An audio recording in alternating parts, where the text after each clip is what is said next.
Ya, Go ahead. salam Galarua, Pancasila kita tegakkan. Selamat malam Bapak Ibu, sahabat Galarua dimanapun Anda berada, yang di Indonesia maupun diaspora. Bertemu kembali dengan kami Galarua. Sekali layar Galarua terkembang, surut kita berpantang. Oke, sebelum kita memulai diskusi kita kali ini, kita buka dulu di dalam doa. Saya minta tolong Pak, salah seorang dari Zoom ya, Pak Santiamer deh, Pak Ketua. Itu Bu Lindar itu. Aduh, memang gitu ya. Kalau enggak Jangan Pardo. dong. Pardo. Pardo. Ayo Pardo. Orang Bandung ini. Pardo.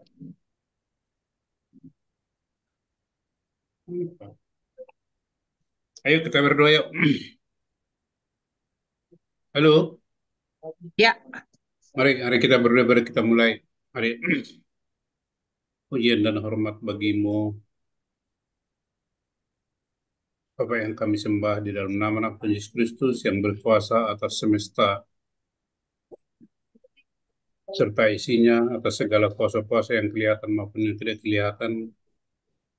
Engkau berotoritas penuh semuanya untuk itu. Dan pada malam hari ini Tuhan kami ingin berbincang-bincang dengan tema Presiden non-Muslim di Indonesia. Mungkinkah tujuan kami Tuhan adalah supaya masalah-masalah yang begini tidak sesuatu yang tabu atau yang menjadi sensitif dibicarakan di Indonesia ini, tetapi sesuatu yang biasa didiskusikan oleh semua rakyat Indonesia.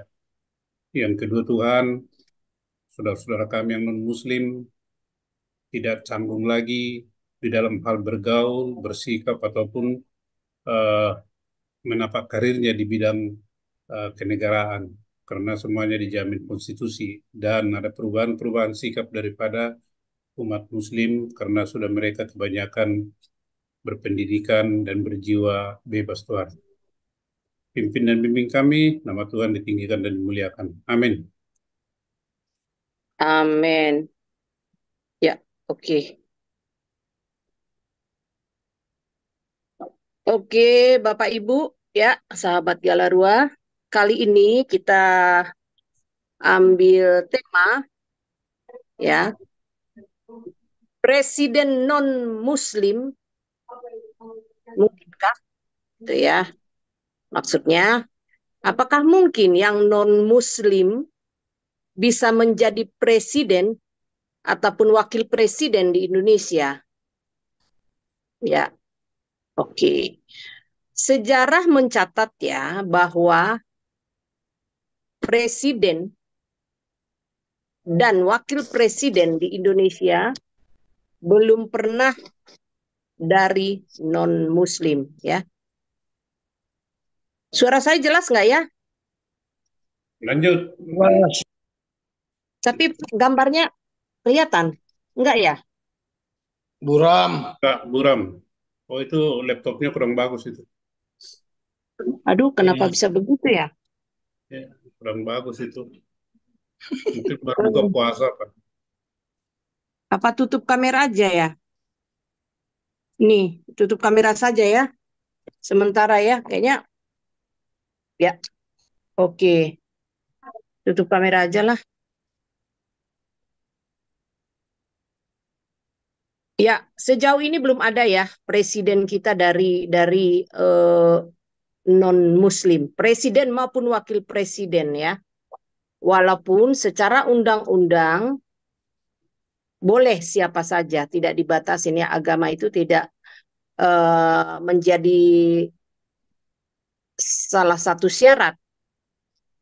Ya. Oke. Ya, ada beberapa kriteria untuk menjadi syarat menjadi menjadi calon presiden ya sesuai dengan pasal 6 ayat 1 Undang-Undang Dasar 45 ya berbunyi bahwa calon presiden dan calon wakil presiden harus seorang warga negara Indonesia sejak kelahirannya dan tidak pernah menerima kewarganegaraan lain karena kehendaknya sendiri, tidak pernah mengkhianati negara, serta mampu secara rohani dan jasmani untuk melaksanakan tugas dan kewajiban sebagai presiden dan wakil presiden. Jadi nggak ada dibuat agama ya sebagai suatu persyaratan. Syarat-syarat menjadi presiden dan wakil presiden diatur dalam Undang-Undang Nomor 7 Tahun 2017, yaitu tentang pemilihan umum ya. Di dalam undang-undang ini tidak terdapat aturan yang mengenai agama yang harus dianut oleh calon presiden, jadi bebas Islam maupun non-Islam. Ya, tapi faktanya adakah presiden ataupun wakil presiden dari non-Muslim? Belum pernah. Belum pernah. Nanti mungkin bisa ya kita diskusikan bersama apa yang menyebabkan ya belum pernah atau sejauh ini tidak ada ya yang menjadi presiden ataupun wakil presiden selain Muslim. Secara undang-undang tidak tertulis ya, tidak tertulis bahwa harus Islam, harus Muslim. Tapi tersirat atau secara fakta tidak pernah ada dari non-Muslim. Oke. Pak Santiamer, gimana ini judul kita hari ini? Bisa mungkin dipaparkan Pak Santiamer, silakan. Ya, terima kasih Bu Lisoi. Salam teman-teman diaspora di Eropa, di Amerika Serikat, ya, di Kanada juga, dan di Timur Tengah, utamanya di Israel, juga di Timur Jauh, Asia Tengah, Asia Tenggara, Australia, New Zealand. Saudara-saudara kita yang ada di Papua, salam, juga di Aceh, salam, juga teman-teman kita yang ada di provinsi lain di Indonesia. Teman-teman, kita ya pada hari ini Rabu tanggal 27 Maret 2024, sesudah kita kemarin berhasil membongkar perusak kemerdekaan beribadat di Balaraja, maka kita akan terus menggelindingkan di negara tercinta ini hal-hal yang memang seharusnya kewajiban atau tugas daripada negara yang diberikan kepada rakyatnya. Nah, ini merupakan pencerahan-pencerahan dan kita akan menyentuh hal-hal yang sensitif, tapi tidak melanggar konstitusi.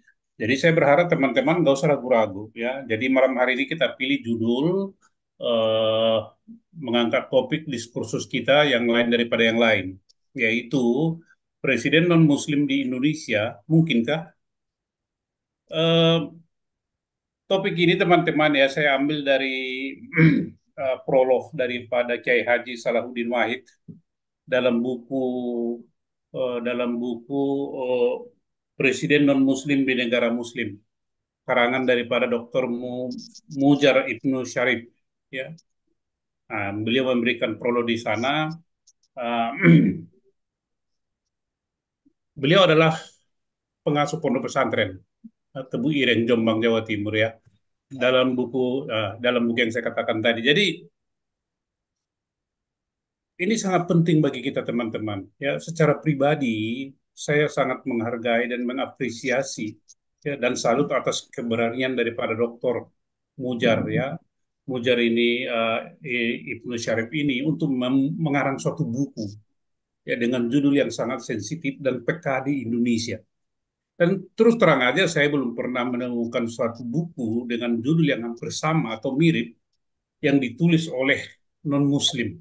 Ya, justru Muslim yang menulis. Mestinya non-Muslim gencar menulis itu teman-teman ya. Ini adalah suatu ironi.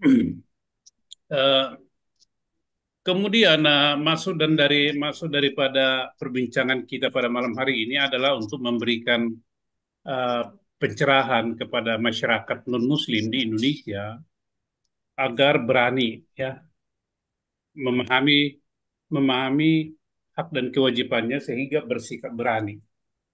bersikap tulus dan ikhlas, berani memperjuangkan hak-haknya yang harus diberikan negara kepada masyarakat non-Muslim, juga sesudah tentunya kita menyelesaikan atau melakukan kewajiban kita.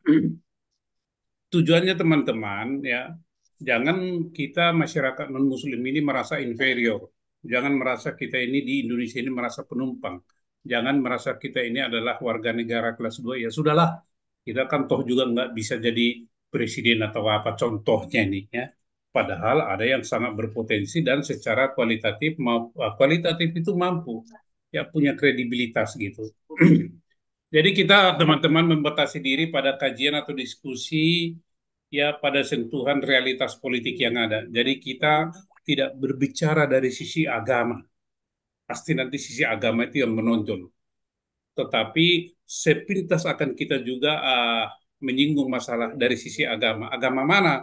Tentu dari agama Islam, karena mereka selalu mendasarkan diri pada uh, kenyataan bahwa kami mayoritas di Indonesia. Ya. Dan tokoh dan ulama Islam dimanapun menyikapi ya menyikapi semua masalah kehidupan ini dengan dasar pertimbangan ketentuan agama yang tercantum di dalam Al-Quran dan hadis. Ini harus digarisbawahi teman-teman. Tokoh dan ulama Islam menyikapi seluruh permasalahan kehidupan, baik berbangsa dan bernegara, ya, dengan dasar pertimbangan ketentuan agama yang tertulis atau yang tercantum di dalam Al-Quran dan hadis. Ini ketentuan itu bagi mereka, dan tentunya juga memperhatikan pendapat-pendapat daripada tokoh-tokoh agama lainnya, ya, tokoh-tokoh agama lainnya. Mereka perhatikan itu. Ini adalah suatu kenyataan dan kita tidak bisa pungkiri itu. Nah, di dalam buku Dr. Mujar Ibnu Syarif ini teman-teman dikemukakan bahwa para ulama berbeda pendapat. Ada berbeda pendapat ya mengenai boleh tidaknya seorang muslim menjadi presiden di negara muslim. Ada pendapat yang berbeda, ada yang menyetujui atau yang menerimanya, tetapi ada juga yang menolak. Nah, yang menolak ini jumlahnya lebih banyak teman-teman ya. Lebih banyak yang menolak daripada menyetujui. Di Indonesia juga demikian halnya. Banyak itu. Ya, banyak sekali yang menolak. Nah, jadi kalau kita misalnya di Indonesia ini ya, itu lebih banyak ulama yang menentang presiden non-muslim berdasar pertimbangan agama. Nah, tadi Bu Solusi sudah menyebutkan walaupun pasal 6 ayat 1 Undang-Undang Dasar 1945 tidak menyebutkan itu, tetapi di dalam kenyataannya hal itu tidak semudah yang dicantumkan di pasal 6 ayat 2 Undang-Undang Dasar 1945 itu. Tidak segampang itu ya. Karena banyak tokoh yang menentang berdasar keyakinan agama mereka bahwa melarang presiden non-muslim di Indonesia, dan itu adalah suatu dosa kalau sampai terjadi teman-teman. Jadi kita kalau lihat ya sejarah perkembangannya itu begini. Kita tahu bahwa sejak 1945 ya tanggal 18 itu terjadi tarik-menarik. Apakah Indonesia ini menjadi negara agama asasnya atau apa? Ya kan? Nah, golongan nasionalis Islam menginginkan dasar negara adalah agama Islam. Tetapi golongan nasionalis katanya sekuler. Saya kurang sependapat dengan kata-kata sekuler ini, menginginkan bukan Islam. Maka disepakatilah tadinya Piagam Jakarta 22 Juni. Tetapi itu pun ditolak oleh teman-teman kita dari timur, maka itulah jadinya Pancasila ya teman-teman ya. Tetapi di pergulatan ini tidak pernah berhenti di situ. Di tengah-tengah pergulatan tanggal 18 Agustus 1945, golongan nasionalis Islam ini juga sebenarnya menginginkan yang boleh jadi presiden itu adalah yang beragama Islam, non-Muslim tidak boleh. Nah, kesepakatannya adalah jadinya warga Indonesia asli, walaupun pada akhirnya kata-kata warga negara Indonesia asli diganti ya menjadi itu tadi pasal 6 ayat 2 Undang-Undang Dasar 1945. Nah, eh, yang harus kita cermati teman-teman ya bahwa ada perubahan daripada yang menentang ini seiring dengan perkembangan zaman yang menentang umat Islam yang menentang dan yang menolak. Pada tahun 1988 ketika Gus Dur menghadiri seminar di Australia, ya ada pertanyaan kepada beliau. Nah, ketika itu adalah posisi daripada LB Murdani sangat kuat dan diisukan menjadi wakil presiden pendamping daripada Soeharto. Maka Gus Dur ditanya, siapa kira-kira pemimpin masa depan di Indonesia? Apakah mungkin dari non-Muslim? Nah, Gus Dur itu, secara konstitusi nggak masalah. Ya, itu boleh, non-Muslim jadi presiden boleh. Menjadi pemimpin masa depan. Tetapi ketika itu isu yang paling kuat adalah beredar LB Murdani dicalonkan menjadi wapres pendamping daripada Soeharto. Tetapi apalah teman-teman, sesudah dia mengatakan itu di Australia, maka reaksi keras tokoh-tokoh Islam dan ulama di Indonesia itu menentang habis-habisan omongan Gus Dur. Walaupun omongan Gus Dur itu betul, dia kan bicara secara konstitusi, ya kan? Nah, kemudian juga waktu Cak Nur ditanya, apakah Anda setuju kalau LB Murdani jadi wakil presiden? Cak Nur bilang tidak, saya tidak setuju. Tetapi ketidaksetujuannya itu disebabkan oleh peristiwa 1979 atau 1971 ya, banyaknya umat muslim yang dijolimi ketika itu. Jadi ada faktor sejarah. Nah, pada tahun 2004 teman-teman, bermunculan ini partai banyak ya, partai-partai berbasis Islam. Ada yang lebih dari 3%, seperti P3 dan PKS. Ya. Kita tahu teman-teman, P3 dan PBB, Partai Bulan Bintang, sampai hari ini tetap menginginkan kembalinya Piagam Jakarta tanggal 22 Juni itu menjadi dasar negara. Sampai hari ini. Nah, PKS ini jumlahnya makin lama makin banyak. Artinya partai-partai ini teman-teman sangat pada posisi menolak atau tidak menerima kalau presiden itu dari non Muslim di Indonesia. Pasti itu, pasti. Nah, ini perkembangan lebih lanjut lagi kita ikuti tahun 2004, 2009, 2014 sampai dengan 2024 kemarin. Kita lihat kan tidak ada perubahan. Ya, tidak ada yang berani. Jadi kira-kira ini apa kendalanya? Kendalanya itu sebenarnya teman-teman kalau Undang-Undang Dasar 45 tidak melarang perubahan sikap daripada beberapa umat masyarakat Muslim yang sudah mulai apa namanya milenial ini juga sudah mulai bergeser, tidak terlalu mempermasalahkan. Yang mempermasalahkan ini adalah sebenarnya partai, ya, karena partai yang memegang peranan penting mencalonkan capres dan cawapres. Nah, yang kedua teman-teman, tiadanya tokoh non Muslim, ya, tiadanya tokoh non Muslim yang bisa didorong atau dijagokan. Dan yang ketiga yang menurut saya adalah eh, apa namanya itu ya, tokoh-tokoh non Muslim ini ya sudahlah mengalah dia, walaupun misalnya dia punya kemampuan dia mengalah. Mengalah karena apa? Belum tentu juga dia dilirik oleh partai. Inilah dilema. Apa yang ingin saya sampaikan di sini adalah bahwa eh, tokoh-tokoh ulama ataupun Muslim yang menolak atau tidak menerima non-Muslim jadi presiden di Indonesia ini sebenarnya makin lama makin berkurang. Tetapi pada sisi lain ada suatu sistem yang menghalangi itu muncul ke permukaan, yaitu partai dan non-Muslim itu sendiri. Nah, ini yang kita diskusikan teman-teman supaya kita punya perspektif yang objektif ya. Walaupun itu nanti berubah-ubah, tetapi situasi terkini adalah demikian adanya. Kenapa saya sampaikan itu teman-teman ya? Ya, ini saya ambil dulu ini. Ini coba ini kita miris ini. Ya, sangat miris ini ya. Nih, tim hukum Amin bawa ayat Al-Quran saat sidang sengketa Pilpres di MK. Ini boleh nggak dilarang? Ya nggak boleh dilarang. Tetapi sekelas tim hukum dan Amin, ya capres, ya, memberikan contoh apa ini gitu. Kira-kira bagaimana ini? Kalau Hotman misalnya bawa Bible atau ayat Bible ke sana ke sidang MK, kira-kira tanggapan orang bagaimana? Nah, yang kita soroti di sini adalah sementara misalnya dari PBB itu adalah Yusril ya, pembela atau tim hukum paslon 2. kita katakan tadi bahwa PBB itu adalah menginginkan kembalinya Piagam Jakarta menjadi dasar negara, tetapi dia tidak sefrontal ini kan, tidak sefrontal. Jadi kemungkinan di belakang ini adalah PKS, teman-teman. Karena PKS itu kan pendukung daripada paslon 01. Ya, PKS ini. Jadi inilah contoh betapa demonstratifnya mereka itu di segala kesempatan, di segala tempat. Kalau ada mereka ingin tampilkan nggak peduli dengan orang lain, dengan agama lain atau apa lain. Ini yang kita khawatirkan. Artinya apa?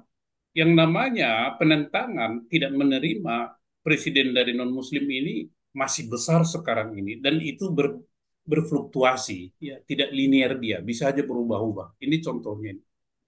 Saya sangat tidak setuju cara-cara tim hukum Amin ini, walaupun itu hak dia. Tetapi dalam konteks berbangsa dan bernegara dia harus sadar, ya, Indonesia ini bukan negara agama. Nah bagi saya di tim hukum ini juga sontoloyo semua di bajigur ini, ya, tidak mempunyai wawasan kebangsaan, dia hanya punya wawasan keagamaan. Ya orang-orang begini sebenarnya nggak cocok di Indonesia. Itu dari saya teman-teman, silakan kita diskusikan. Kita menyampaikan ini tidak ada kebencian, ya kita hanya ingin membuka secara objektif, kita diskusikan. Kalau misalnya di level presiden tidak bisa begitu, bagaimana di level gubernur, bupati, dan lain-lain? Kalaupun bisa jadi itu, bagaimana dengan di kementerian, bagaimana dengan dirjen apa segala macam? Jangan-jangan hal yang sama juga berlaku di situ secara tidak kelihatan, ya, secara implisit bukan eksplisit. Demikian juga di kementerian-kementerian lainnya, di seperti TNI, Polri, demikian juga di non kementerian. Nah, ini praktek-praktek yang begini gini yang kita soroti, jangan sampai dijadikan budaya atau hak sekelompok orang untuk melarang orang lain. Anda tidak boleh, hanya kami, Anda itu kafir atau apalah namanya. Ini yang kita soroti teman-teman, tetapi kita mulai dulu dari level presiden. Nanti kalau ada teman-teman yang lain mengalami diskriminasi, kita akan undang berbicara di Zoom kita ini. Itu dulu dari saya, Bu Lusoy, silakan. Kita diskusikan bersama, terbuka saja, nggak usah khawatir. Lanjut. Oke, ya. Di live YouTube telah kami bagikan ya linknya untuk masuk ke Zoom. Silakan kita berdiskusi. Bagi Bapak Ibu yang ada di live YouTube boleh klik itu linknya ya. Nanti akan masuk ke dalam Zoom. Oke, bagi yang ingin bertanya atau memberikan opininya silakan raise hand dulu ya. Oke, Pak Gindo, silakan buka mic-nya. Shalom Bapak Ibu, Saudara semuanya. Salam Galarua. Terima kasih Bu Lis. Untuk pokok bahasan kita malam hari ini, ya saya memberikan opini saja ya. Sebenarnya secara undang-undang, ya, konstitusi semua anak bangsa, semua komponen bangsa itu mempunyai hak yang sama. Seharusnya kan seperti itu. Tetapi faktanya di Indonesia jangankan untuk jadi presiden, untuk jadi seorang gubernur aja kalau bisa di demo berjilid-jilid. Ya, atau kalau boleh jangan sampai menggantikan saja pun berat. Kita ingat waktu si itu ya yang wakil gubernur Sumatera Utara ya. Ya itu salah satunya, memang ada sih beberapa yang Kristen gubernur seperti di Kalimantan, di Papua sudah pasti ya. Karena itu kantong, ya artinya bukan karena mayoritas Kristennya. Jadi kalau di Sumatera Utara itu sendiri kan sudah merata lah, di situ sudah banyak Muslim, mungkin kebanyakan udah malah Muslim ya kan, jadi campur-campur. Jadi memang saya sih pesimis Pak Ketua, di Indonesia ini presiden itu orang Kristen itu bisa terpilih jadi presiden ya. Sangat-sangat pesimis di Indonesia ini. Karena apa?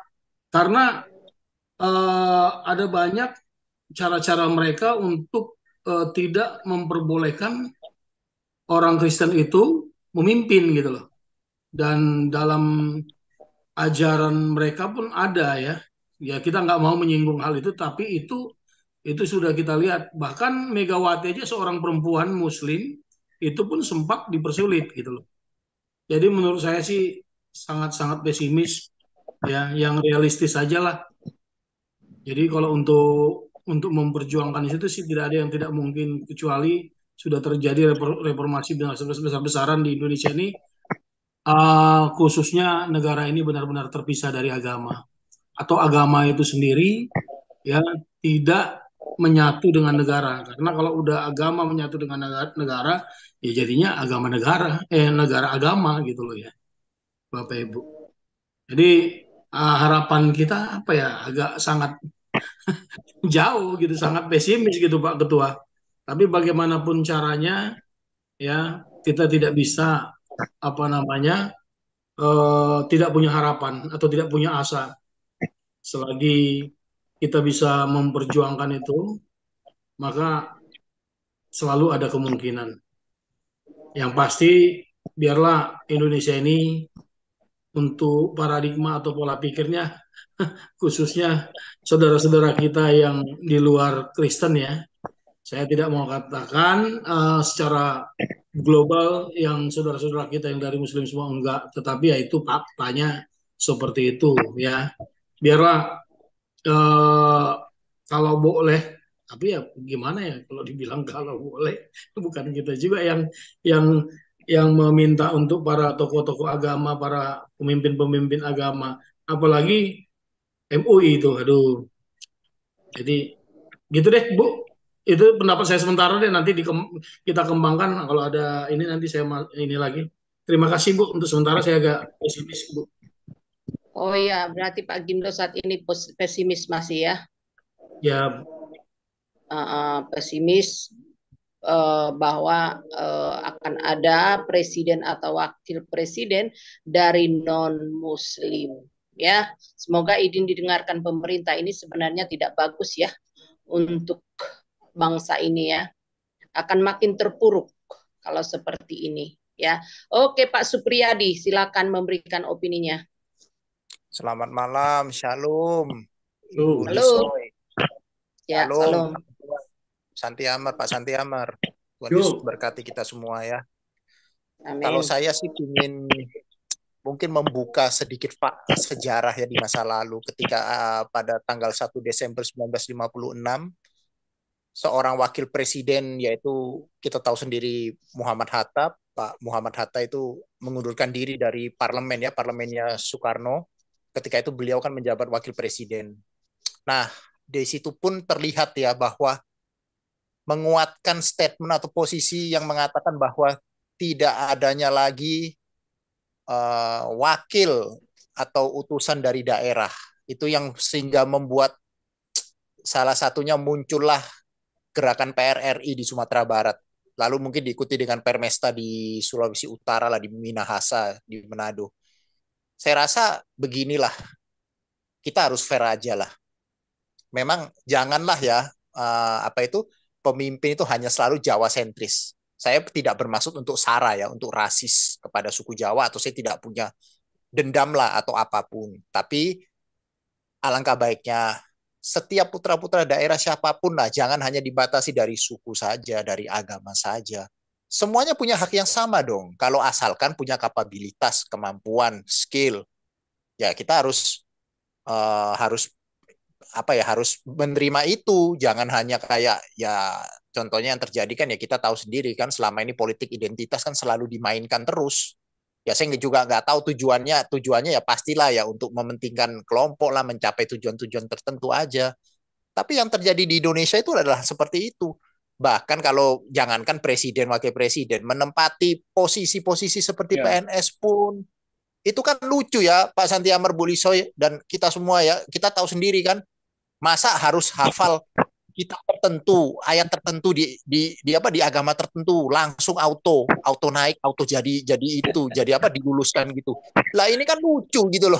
Ini ya aduh, ya gini loh, saya tidak membenci agamanya, tidak melarang orang berkeyakinan apapun. Tapi kan ya Boyo, kita ini fair gitu loh. Kita fair lah. Masa gitu loh. Kalau saya misalnya nih, kebetulan saya ini kan Kristen Protestan. Terus saya hafal tuh satu Alkitab. Berarti saya juga seharusnya juga bisa dong diloloskan lah, katakanlah diloloskan kalau saya mendaftar posisi tertentu lah jadi PNS, harusnya saya juga lolos dong karena saya menghafal ayat-ayat firman Tuhan juga gitu. Nah ini kan saya kira juga janganlah kita berpatokan dari hal-hal yang seperti itu, karena itu tentunya tidak akan mendidik bangsa ini, tidak akan membuat kita semakin maju kalau hanya memandang selalu dari agama tertentu, suku, ras. Ya mohon maaf ini ya, kita semua akan terlihat tidak punya kualitas gitu loh. Sedangkan sekarang di persaingan yang semakin ketat ini, di persaingan global, di dunia internasional, apapun katakanlah situasi yang terjadi di Indonesia, pasti juga dunia internasional akan melihat. Saya kira itu dulu deh dari saya, Bu Lisoy. Terima kasih. Salam Pancasila. Salam Pancasila. Kami tidak takut. Oke, siapa lagi yang memberikan opininya? Ada beberapa orang di sini ya. Berarti benar kata Pak Supriyadi tadi bahwa sering terjadi ya untuk menjadi katakanlah di ASN aja pun ya untuk menjadi pejabat pemerintahan daerah ya sering ya sering sekali ya, bukan rahasia lagi bahwa ya itu tadi agama ini menjadi satu syarat terselubung ya, misalnya di pemerintahan, di institusi negara ya, untuk naik jabatan ya kan, selama tidak mau ganti di dalam kolom agama KTP itu katanya akan susah gitu. Tapi memang faktanya ya begitu ya, yang banyak yang kita lihat itu orangnya sudah berkualitas, tapi karena tidak mau mengorbankan imannya atau agamanya, katakanlah agamanya, akhirnya tidak bisa naik ya. Bukan rahasia lagi lah. Ya ini sebenarnya hal yang sangat memalukan, sangat memprihatinkan, sangat membuat negara kita makin anjlok ya, karena potensi-potensi anak bangsa ini jadi sia-sia ya. Bahkan anak-anak yang belajar ya, misalnya kuliah ke yang pintar-pintar lah, ada tamatan-tamatan universitas bagus-bagus dari luar, dari Amerika, Eropa, akhirnya tidak berminat untuk kembali ke Indonesia karena faktor itu tadi. Kembali lagi gitu ya. Yang rugi siapa? Yang rugi kita. Negara lain yang memanfaatkan sumber daya manusia dari anak-anak bangsa ini, negara kita tinggal gigit jari. Yang naik jabatan, yang mendapat posisi penting, ya hanya ya bukan hanya ya, ada ya banyak yang akhirnya modal itu tadi ya, modal kalaupun dia berkualitas dari sana, yaitu modal-modal agama ya, jualan agama gitu ya, bukan hanya di pemilihan presiden, calon presiden, pemerintahan daerah yang pakai jualan agama untuk mendapatkan jabatan di institusi negara pun sering sekali ini terjadi ya, praktek-praktek jual agama. Oke. Ya, teman-teman yang ingin beropini belum ya. Katanya Pak Gajah Mada mau masuk itu tadi. Iya, saya mau. Selamat malam. Malam Pak, nggak ada namanya di sini. Iya, saya masih pakai HP, jadi sangat terbatas koneksinya. Oke Pak, silakan. Mudah-mudahan suaranya terdengar saja ya. Gitu. Ya. Oke Pak, silakan Pak. Ya, jadi mungkin melanjutkan tadi Bu Lisol ya. Sebenarnya yang sudah jadi pemimpin, ya contoh saya ngomong Panglima TNI sebelumnya, Andika. Itu Kristen Andika sebenarnya. Memang, maksudnya sebelumnya Kristen, baru setelah itu jadi Muslim. Ya. Terus Prabowo juga kan sebelum, dan dia mengaku sebagai Islam abangan. Islam abangan. Nah ini yang sering saya bilang kan, saya sering bilang kan supaya dikenal dulu istilahnya. Ada Muslim radikal, ada Muslim moderat, ada Muslim feodal. Nah, Muslim feodal itu NU, ya. Muslim moderat itu bolehlah masuk sana Muhammadiyah. Nah radikal itu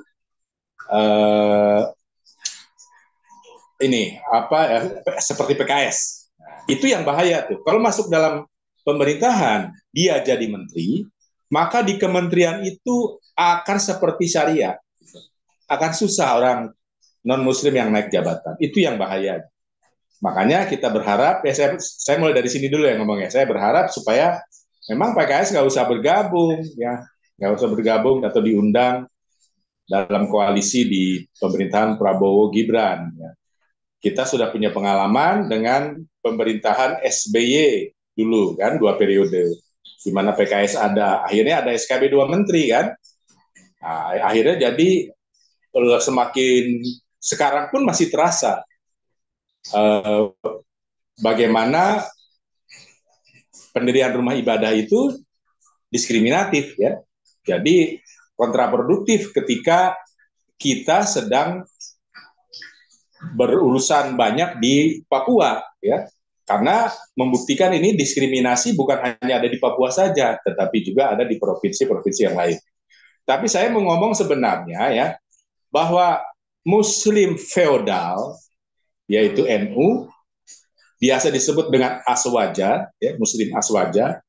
Muslim Wahabi itu yang PKS, ya. Nah, Muslim moderat itu susah saya ngomongnya, tapi ya kira-kira kadang-kadang benar, kadang-kadang salah. Tetapi orang NU sendiri ngomong, ya, bahwa teroris itu kebanyakan justru backgroundnya Muhammadiyah, yang ada di lembaga pemasyarakatan teroris.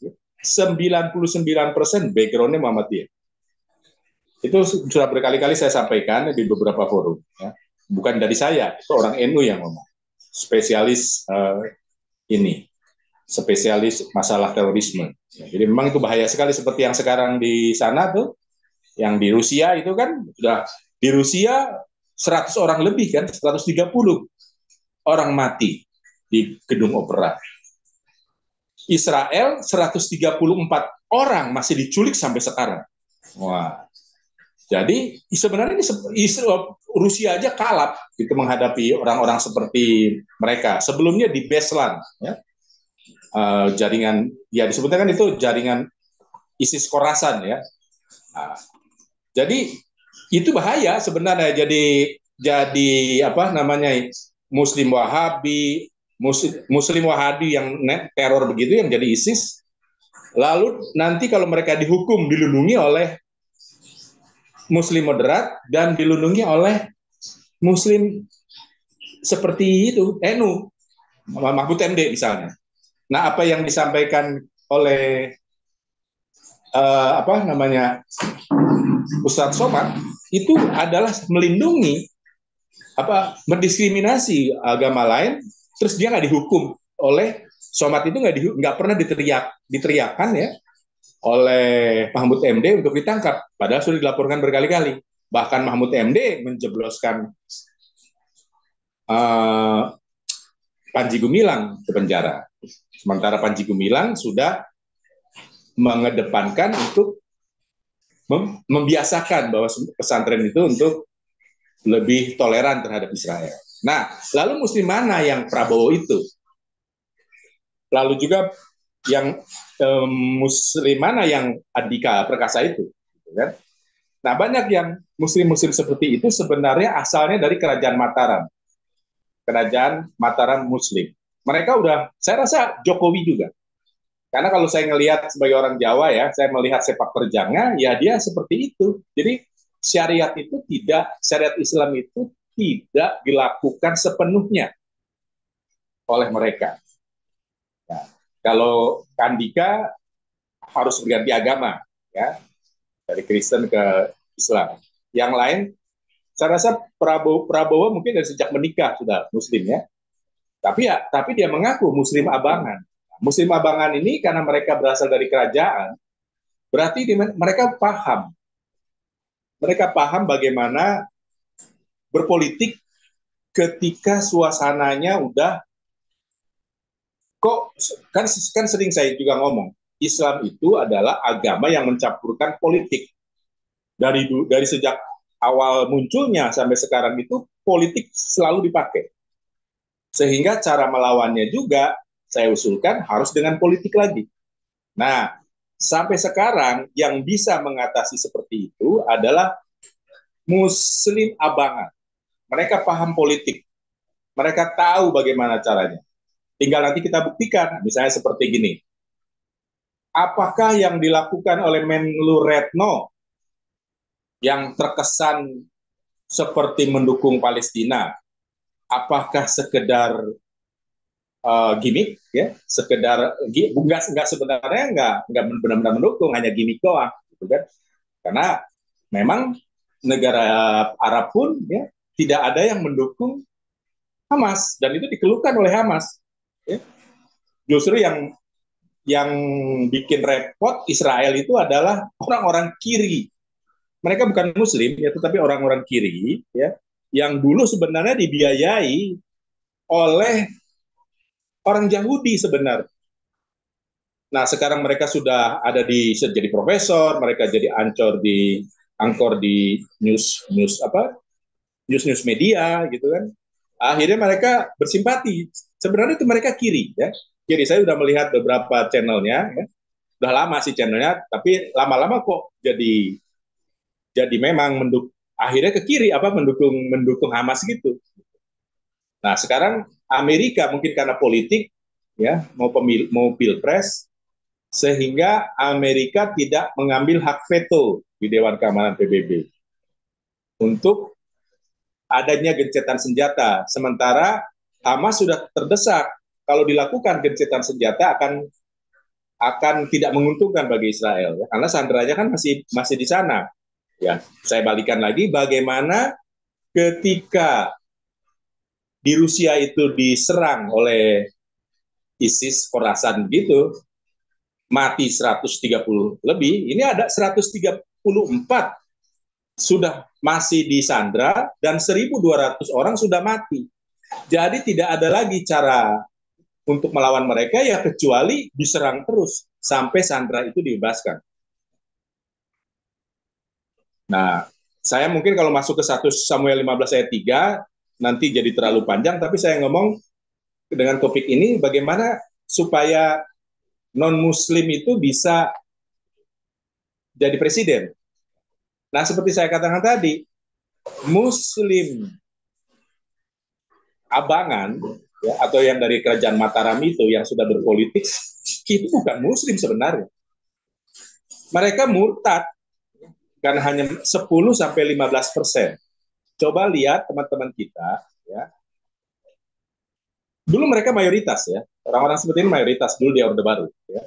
Mudah-mudahan sampai ketika pilpres kemarin itu mereka gara-gara Jokowi juga mungkin ya bisa termobilisasi ya.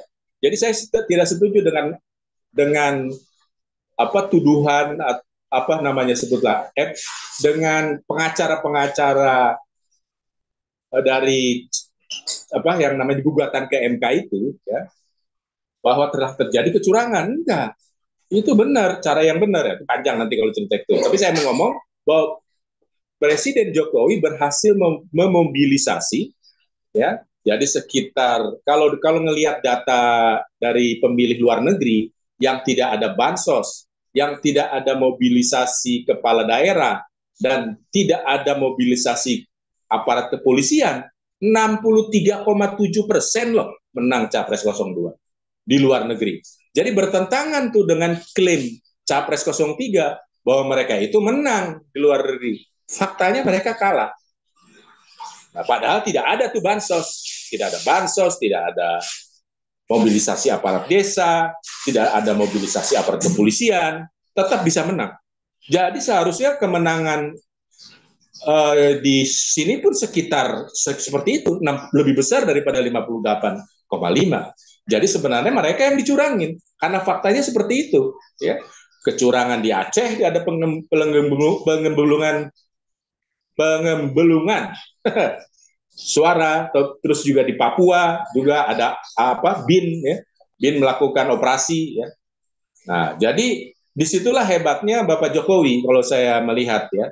Dan akhirnya banyak yang disadarkan kan, kalau Bapak Jokowi kan menyadarkan Muslim abangan itu yang ada di Indonesia itu benar kan, itu warga negara Indonesia. Mereka jangan diklaim sebagai sebagai Islam. Tidak, mereka bukan. Mereka kalau ngelihat, ya, kalau ini persentase dari mereka, bukan dari saya. Hanya 10-15% melakukan syariat Islam. Di agama Kristen juga, mereka kurang lebih sekitar segitu juga kan, karena agama Kristen dengan agama Islam itu sama. Bahkan ada yang menuduh agama Islam itu adalah sekte Kristen. Sebenarnya adalah, kalau saya ngomong di para pendeta, ya, agama Islam itu sebenarnya orang-orang Yahudi yang jadi Kristen, ya. Orang-orang Yahudi yang jadi Kristen, lalu dia mengabarkan Injil di Arab, lalu di sana entah bagaimana dalam perkembangannya, mungkin tidak seperti Paulus, ya, karena kurang pinter, ya. Kalau Paulus kan sarjana, kalau ini kan nelayan, ya. Yahudi Kristen ini bergabung dengan budaya pagan Arab. Nah, itu jadi Islam. Jadi kalau dihilangkan budaya-budaya Kristen, agama Kristennya, maka yang menonjol adalah budaya pagan Arab, gitu. Ya, jadi sebenarnya, jadi kalau orang Kristen bagaimana supaya bisa dijadikan presiden, ya, atau bisa jadi capres, ya, atau non Muslim jadi capres, ya memang harus seperti Muslim abangan, paham dia bagaimana berpolitik seperti di zaman kerajaan Mataram Muslim dulu. Gitu. Jadi ya memang nggak bisa seperti Paul Zhang gitu, atau seperti pendeta gitu ngomong, wah saya pengen jadi presiden, haleluya, ya nggak bisa begitu. Jadi harus mengadopsi, ya. Kalau Jokowi misalnya dia pakai kultur budaya Jawa kan, ada beberapa hari keramat, ya, atau ada beberapa hari keramat di mana koruptor ditangkap, ada beberapa hari keramat calon menteri diangkat, gitu. Nah, jadi memang tidak bisa jadi kan ada juga Kristen Jawa kan, Kristen Jawa juga ada kan. Nah, artinya politikus yang mau masuk, politikus non Muslim, ya siapa saja sebenarnya, bukan hanya Kristen, memang harus masuk kepada, ya, seperti yang dilakukan oleh Muslim abangan. Saya tidak menganggap Muslim abangan itu sebagai Islam, karena mereka pun tidak menganggapnya Islam. Mereka Muslim murtad. Kita juga bahkan kurang lebih sama kalau bicara persentase, ya. Persentase itu, bicara persentase syariat, kita sama dengan Muslim abangan. Jangan-jangan kita lebih banyak, gitu. Karena ada beberapa orang Kristen juga mengharamkan babi dan mengharamkan anjing, gitu. Seperti Yahudi, gitu kan. Nah, saya jadi komentar itu dulu. Jadi saya menganggap bahwa Muslim yang pernah saya sering sampaikan berulang-ulang, Muslim berat atau Muslim kadrun berat, ya, kadrun radikal, kadrun moderat, ya, yang seperti Muhammadiyah itu, yang dituduh oleh NU semua mayoritas teroris 99% itu Muhammadiyah, ya, punya background Muhammadiyah. Muslim feodal yang sering Gus Dur, Gus Anu, ya, Gus Anu lagi gitu kan, sering dinamanya gitu. Itu juga berbahaya sebenarnya. Tidak cocok di Indonesia. Jadi kita perlu menerangkan itu, mulai dengan itu. Saya menyarankan mulai dengan menerangkan bahaya dari 3 itu. Nah, baru yang Muslim abangan itu memang itulah yang selama ini jadi presiden, dan tentunya akhirnya mereka akan terima kita juga. Terima capres dari yang non-Muslim, karena sebenarnya kurang lebih sama. Itulah budaya Indonesia. Ya, begitu saja komentar saya. Ya, oke. Pak Gajah Mada, pesimis apa optimis nanti di 2029 Indonesia akan dari non-Muslim akan ada menjadi capres atau cawapres Pesimis Saya apa akan melihat optimis? gini ya, nanti di 2024 ini siapa Menlunya? Ya, saya berharap Menlunya bukan Menlu Retno lagi. Ya, seharusnya sekarang pun sudah bisa dicopot ya setelah istilahnya nanti MK terbukti ya, artinya sekarang kan sedang penyusunan kabinet ya. Menlu Retno tidak bisa lah ya. Walaupun saya juga dengar bahwa Menlu Retno itu apa namanya yang mempromosikan adalah Ibu Megawati. Nah, jadi artinya Ibu Megawati seperti sinyalemen Bung Beta sejak dia mengangkat wapres dari P3 ya Hamzahas ya memang polanya seperti itu. Jadi sebenarnya PDIP bukan bukan dikhianati oleh Bapak Jokowi. Bapak Jokowi justru dia menyelamatkan Indonesia ya dengan memobilisasi para pendukung Muslim abangan itu atau non Muslim juga gitu. Nah, jadi saya ngelihatnya apa kalau ditanya apakah ke depan akan optimis, ya saya akan lihat nanti. Kalau saya anggap Prabowo itu udah Muslim abangan, dia sendiri yang ngomong. Ya. Dia sendiri yang ngomong, saya Muslim abangan. Nah, nanti tinggal kita lihat nih, apakah Menlunya seperti Menlu Retno atau malah Menlu Retno terus yang di bawah ya. Saya mendengar katanya PDIP dikasih 3 menteri ya. Mudah-mudahan itu terjadi ya. Saya berharap seperti itu. Ya, jadi saya arahnya bukan lagi bicara politik dagang sapi. Saya bicaranya bagaimana di dalam 2024 sampai 2029 kadrun yang saya sebut tadi, yang 3 kategori itu dikucilkan. Ya, dikucilkan jadi sebutlah PKB, PKS, ya, apalagi P3, ya Nasdem itu sebenarnya yang ya kalau belum tobat dia itu ya justru yang berkali-kali mencalonkan Anies Baswedan. Nah, jadi Nasdem itu bahaya. Nah kalau itu terjadi dengan benar ya bahwa arahnya itu adalah arah untuk mengisolasi kadrun-kadrun yang kayak tadi, yang kadrun radikal, kadrun moderat, kadrun feodal, ya maka saya optimis. Tapi kalau tidak, lah harus kita protes supaya 2029 seperti yang kita harap. Di mana non-muslim bisa jadi capres.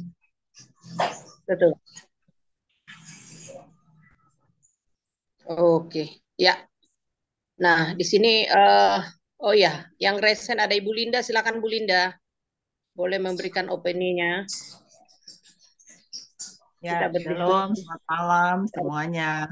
Selamat malam Pak Gajah Mada. Selamat malam. Ketemu itu.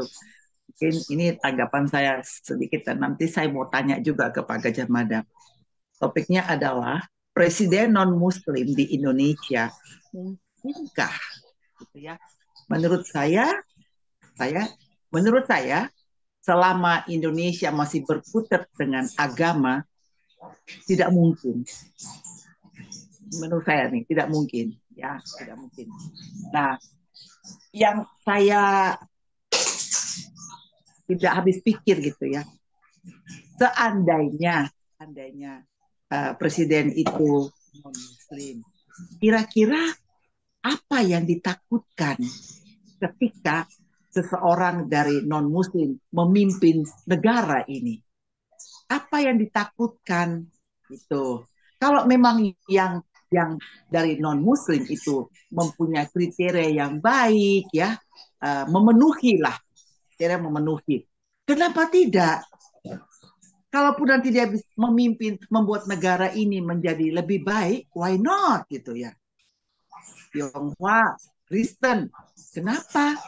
Apakah dengan katakanlah dengan pemimpin Kristen, terus ketika dia menjadi presiden, dia akan mengkristenkan semua? Tentu tidak.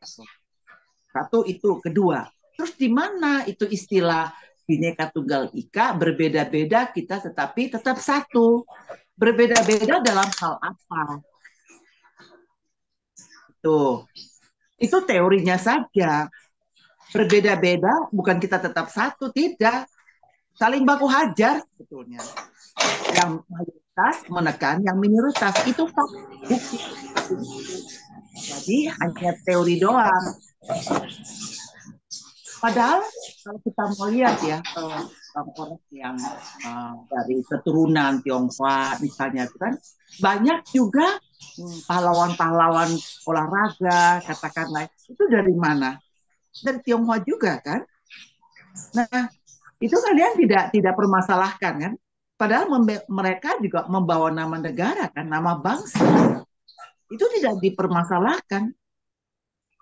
Seandainya mereka ini bisa jadi orang yang lebih maju, diangkat, bisa ada peluang menjadi presiden. Nah, kenapa tidak?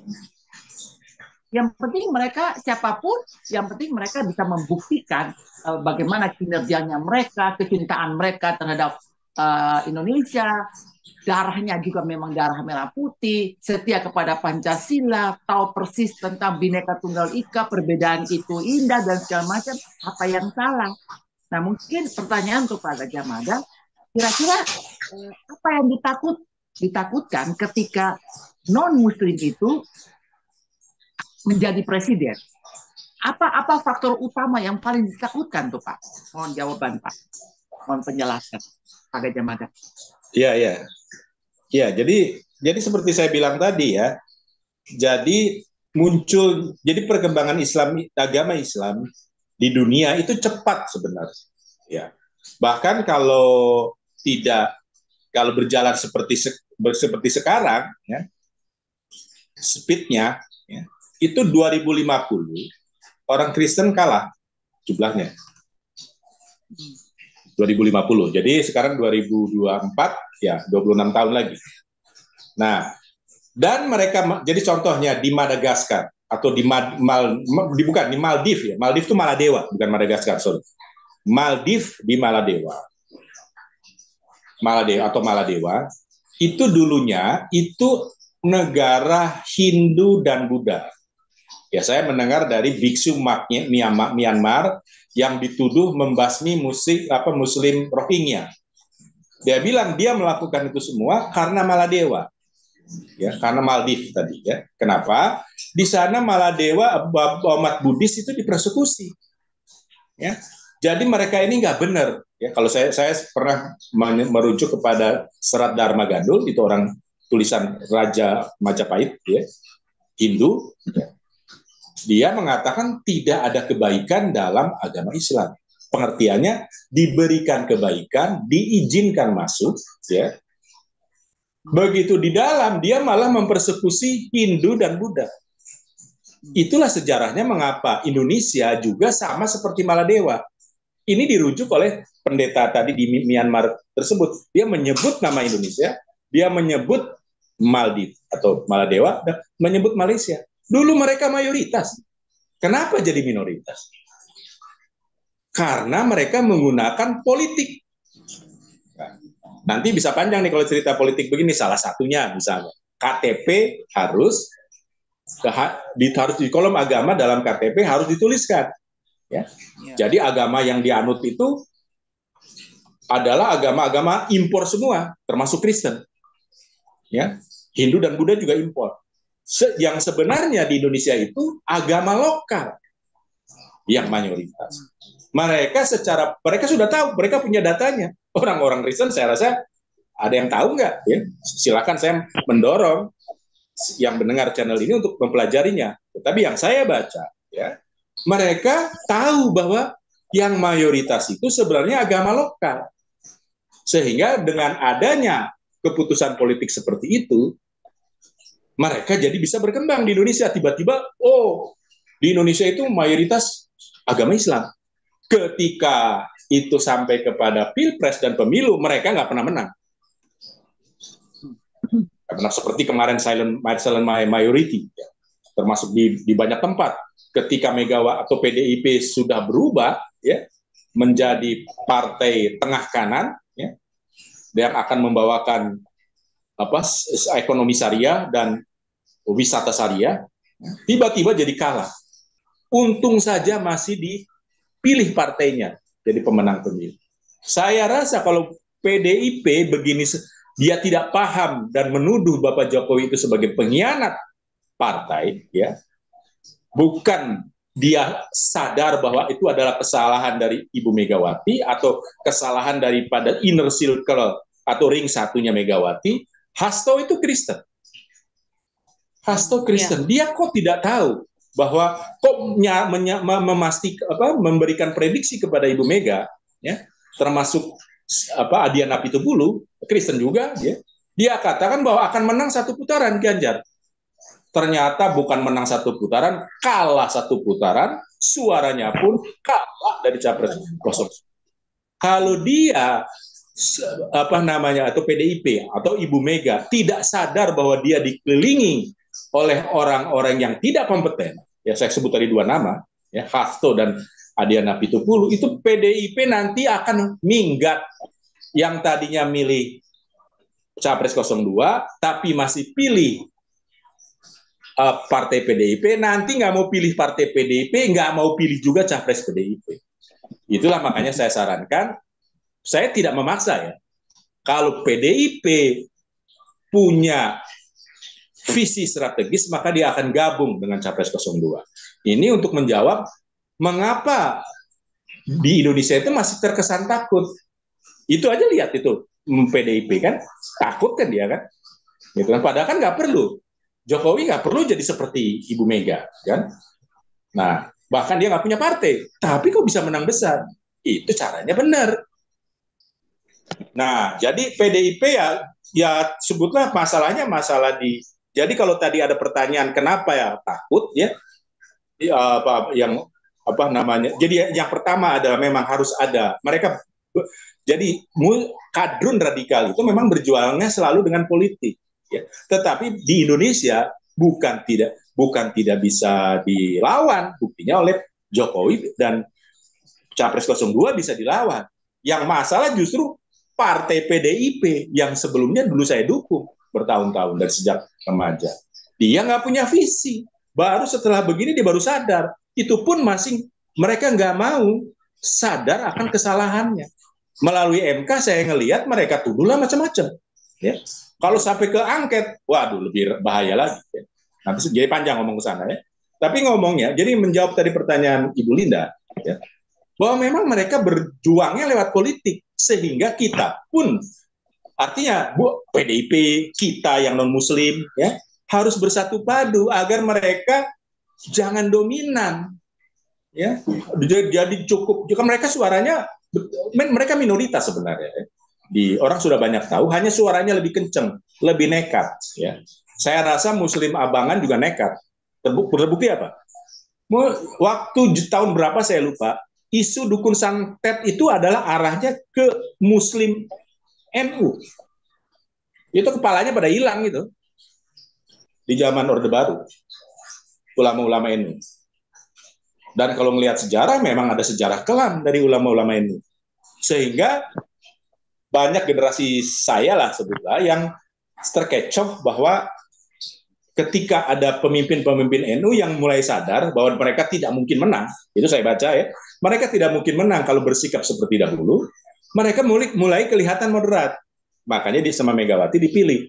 Tapi faktanya, grassroots mereka, ya, akar rumput mereka, itu radikal. Saya belum lama bicara di grup dengan Murtadin NU. Ya.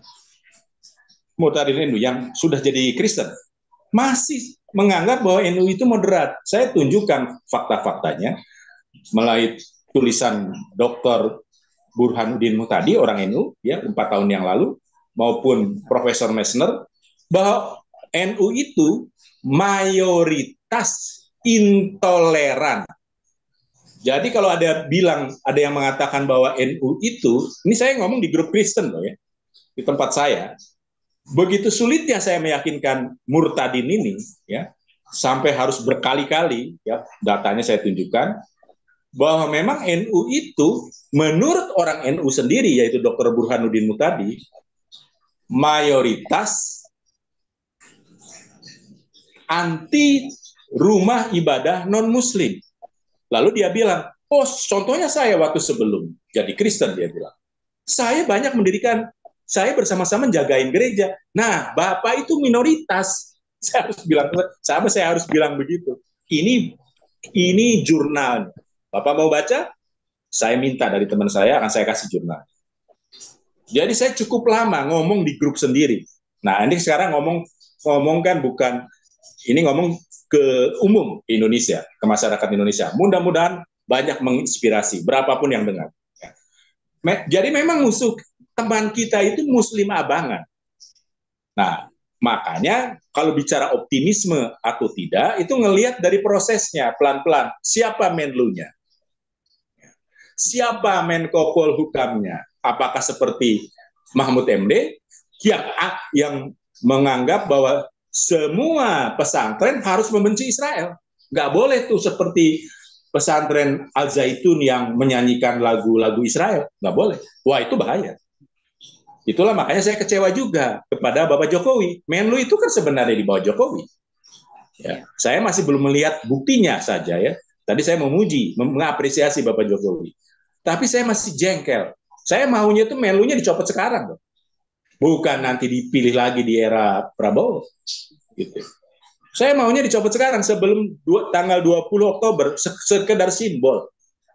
Ya, sekedar simbol memang Jokowi tidak bahwa Menlu Retno itu sepak terjangnya itu disuruh Mega gitu, bukan Jokowi. Maunya saya begitu. Ya kita kan bisa lihat pelan-pelan kan. Ya, dia coba lihat sekarang ya, nah panjang lah kalau nanti cerita itu. Tapi saya mau ngomong kalau bicara optimisme dan mengapa mereka tidak menolak ya karena kalau namanya jadi presiden itu di negara kaya seperti Indonesia adalah kompetisi. Indonesia itu negara kaya. Ya. Kalau saya udah masuk ke dalamnya soalnya ya maksudnya beberapa aset yang namanya bank instrumen yang saya kaget nilainya gede-gede ya. Terus ada beberapa juga yang terkait dengan BLBI ya. Kaya-kaya ya, nggak ada yang miskin tuh yang terkait dengan BLBI ya. Saya lihat wah itu memang Indonesia kaya sekali dan punya potensi besar sekali sehingga banyak yang istilahnya ingin jadi presiden. Memang kalau sudah jadi presiden itu nggak usah korupsi pun dapat duit. Apakah Gibran itu jualan asetnya bertambah gara-gara dia jualan pisang goreng? Saya rasa tidak. Tetapi ada karena sebutlah nggak bisa dibuktikan itu korupsi ya. Tetapi ya aset ya apa namanya jadi penguasa itu bisa kaya di Indonesia sehingga berebut apalagi zaman sekarang ya. Zaman sekarang ya.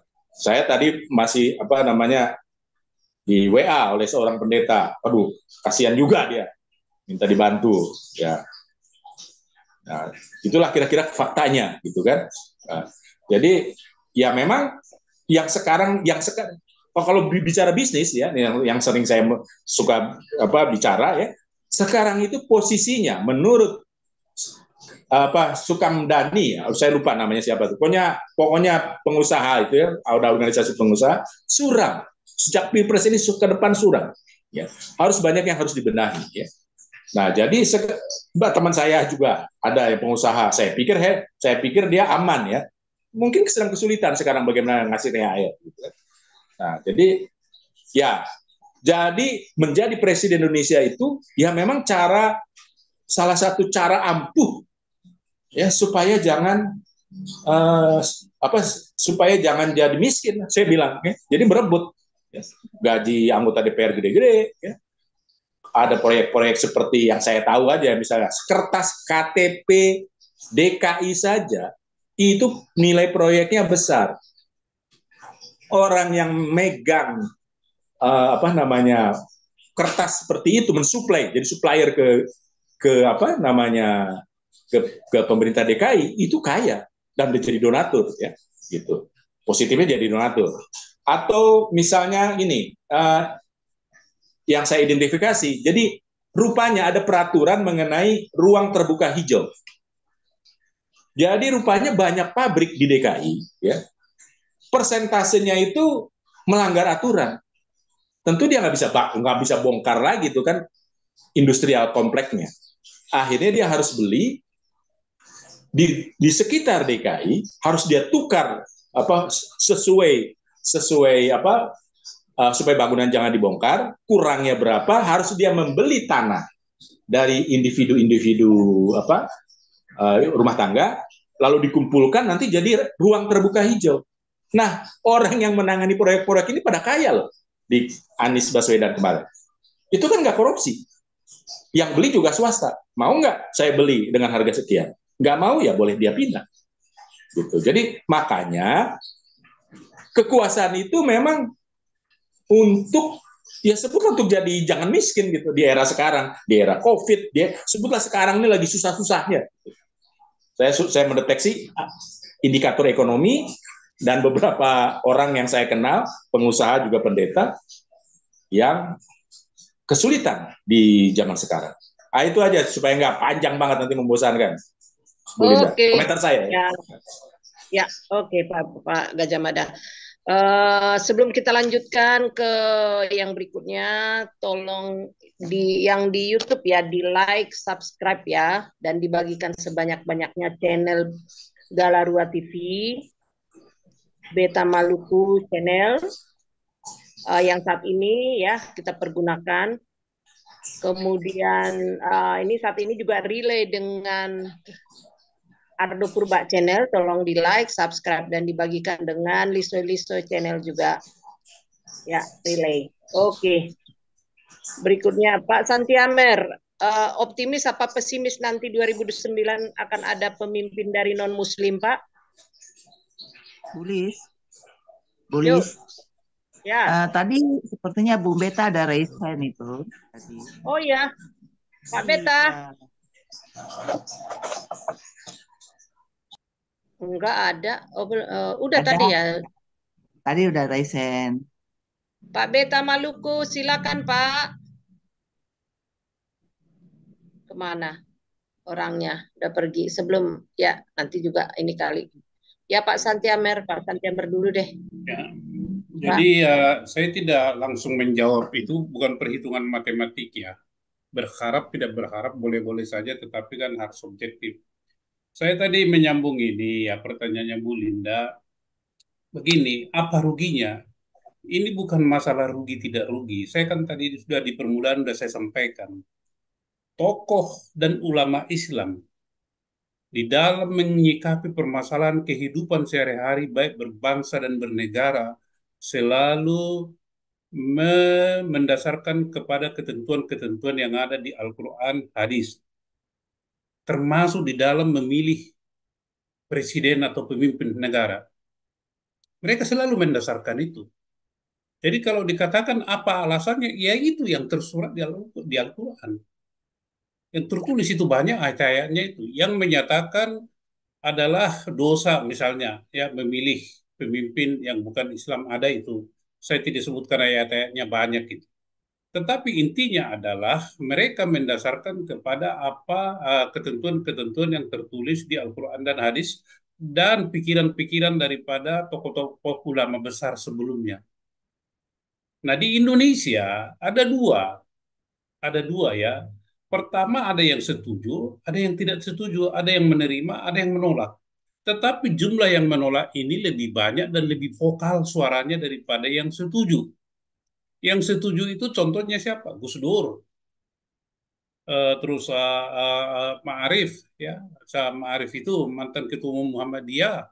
Terus siapa nih Ayu Marga Asrata itu apa? Yang dari UIN Ciputat sana.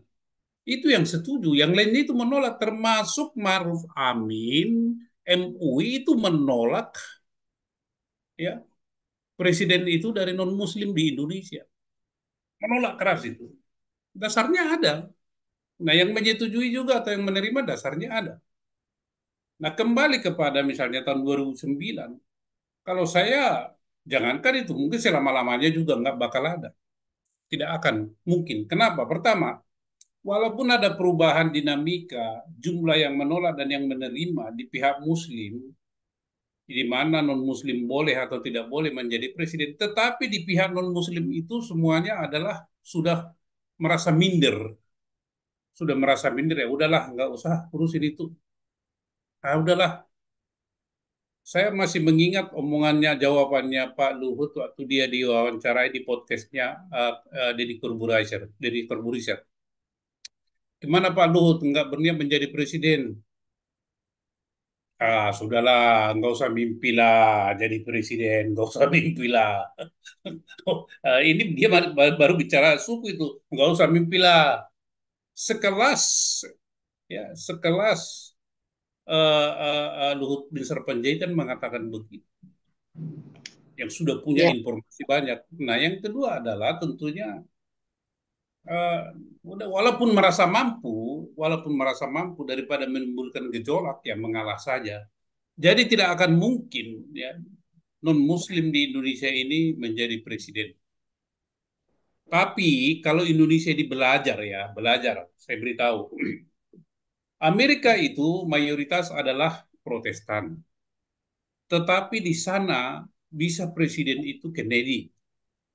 Kennedy itu dari Katolik. Di Filipina itu mayoritas adalah Katolik.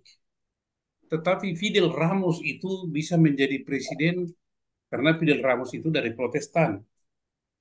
Terus ada negara-negara yang mayoritas Muslim, mayoritas Muslim itu presidennya bisa dari non-Muslim, loh. Contoh, eh, Nigeria, Nigeria itu 76% Muslim, tapi dipimpin oleh Presiden Olusegun Obasanjo 3 periode loh.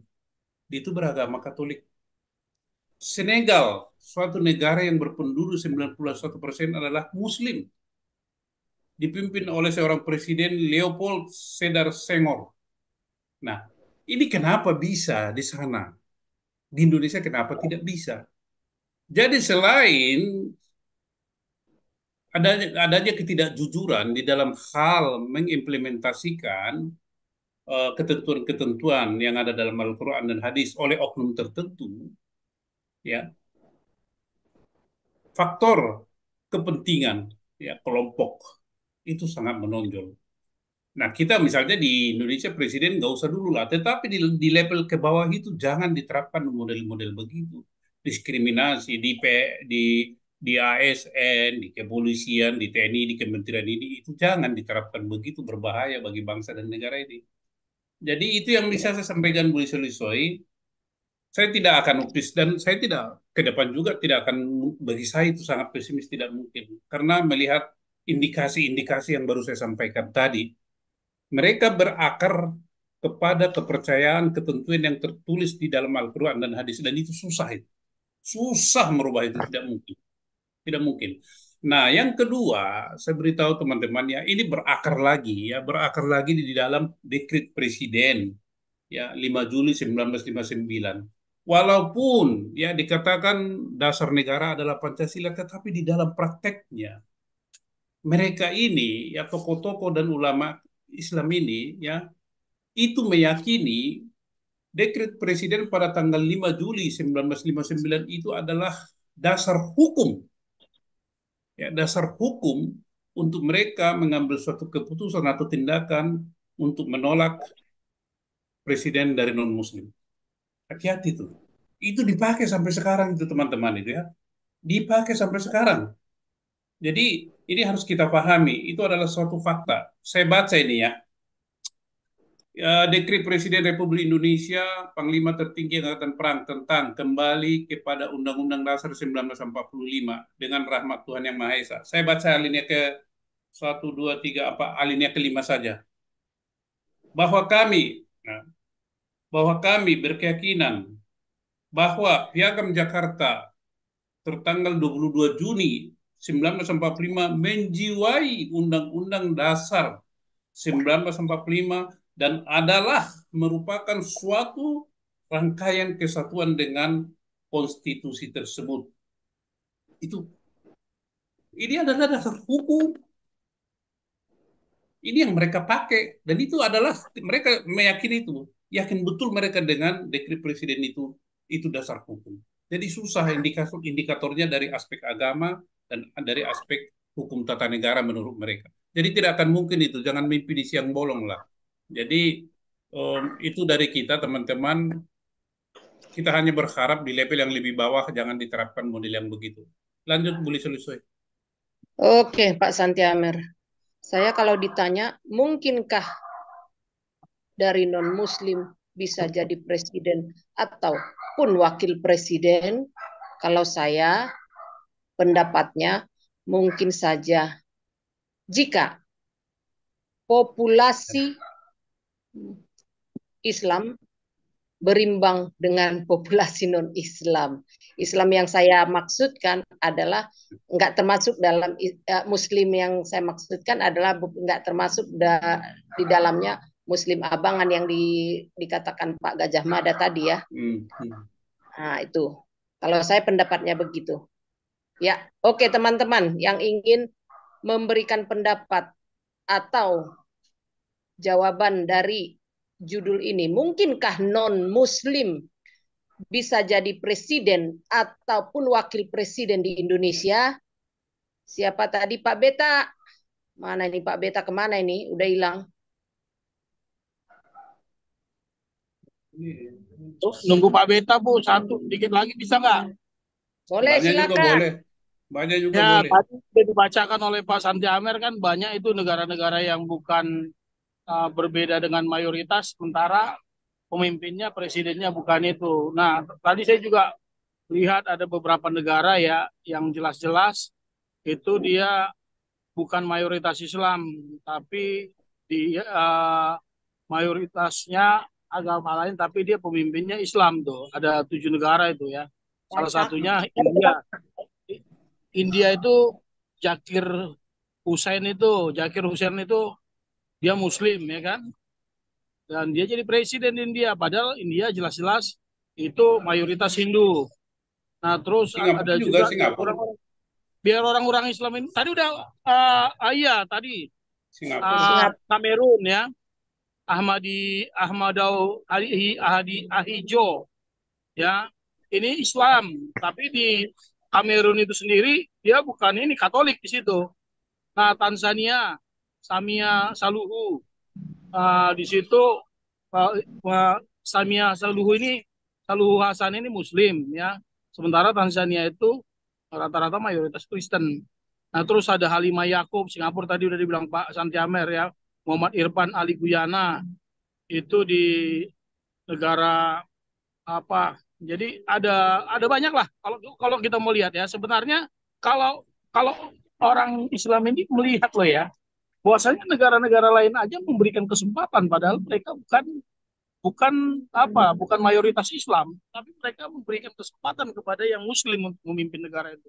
Karena apa? Karena mereka melihat dengan realita ya, memang dia punya kompetensi, layak, punya jiwa kepemimpinan yang pantas menjadi orang nomor satu di negara itu. Ya kenapa enggak gitu loh.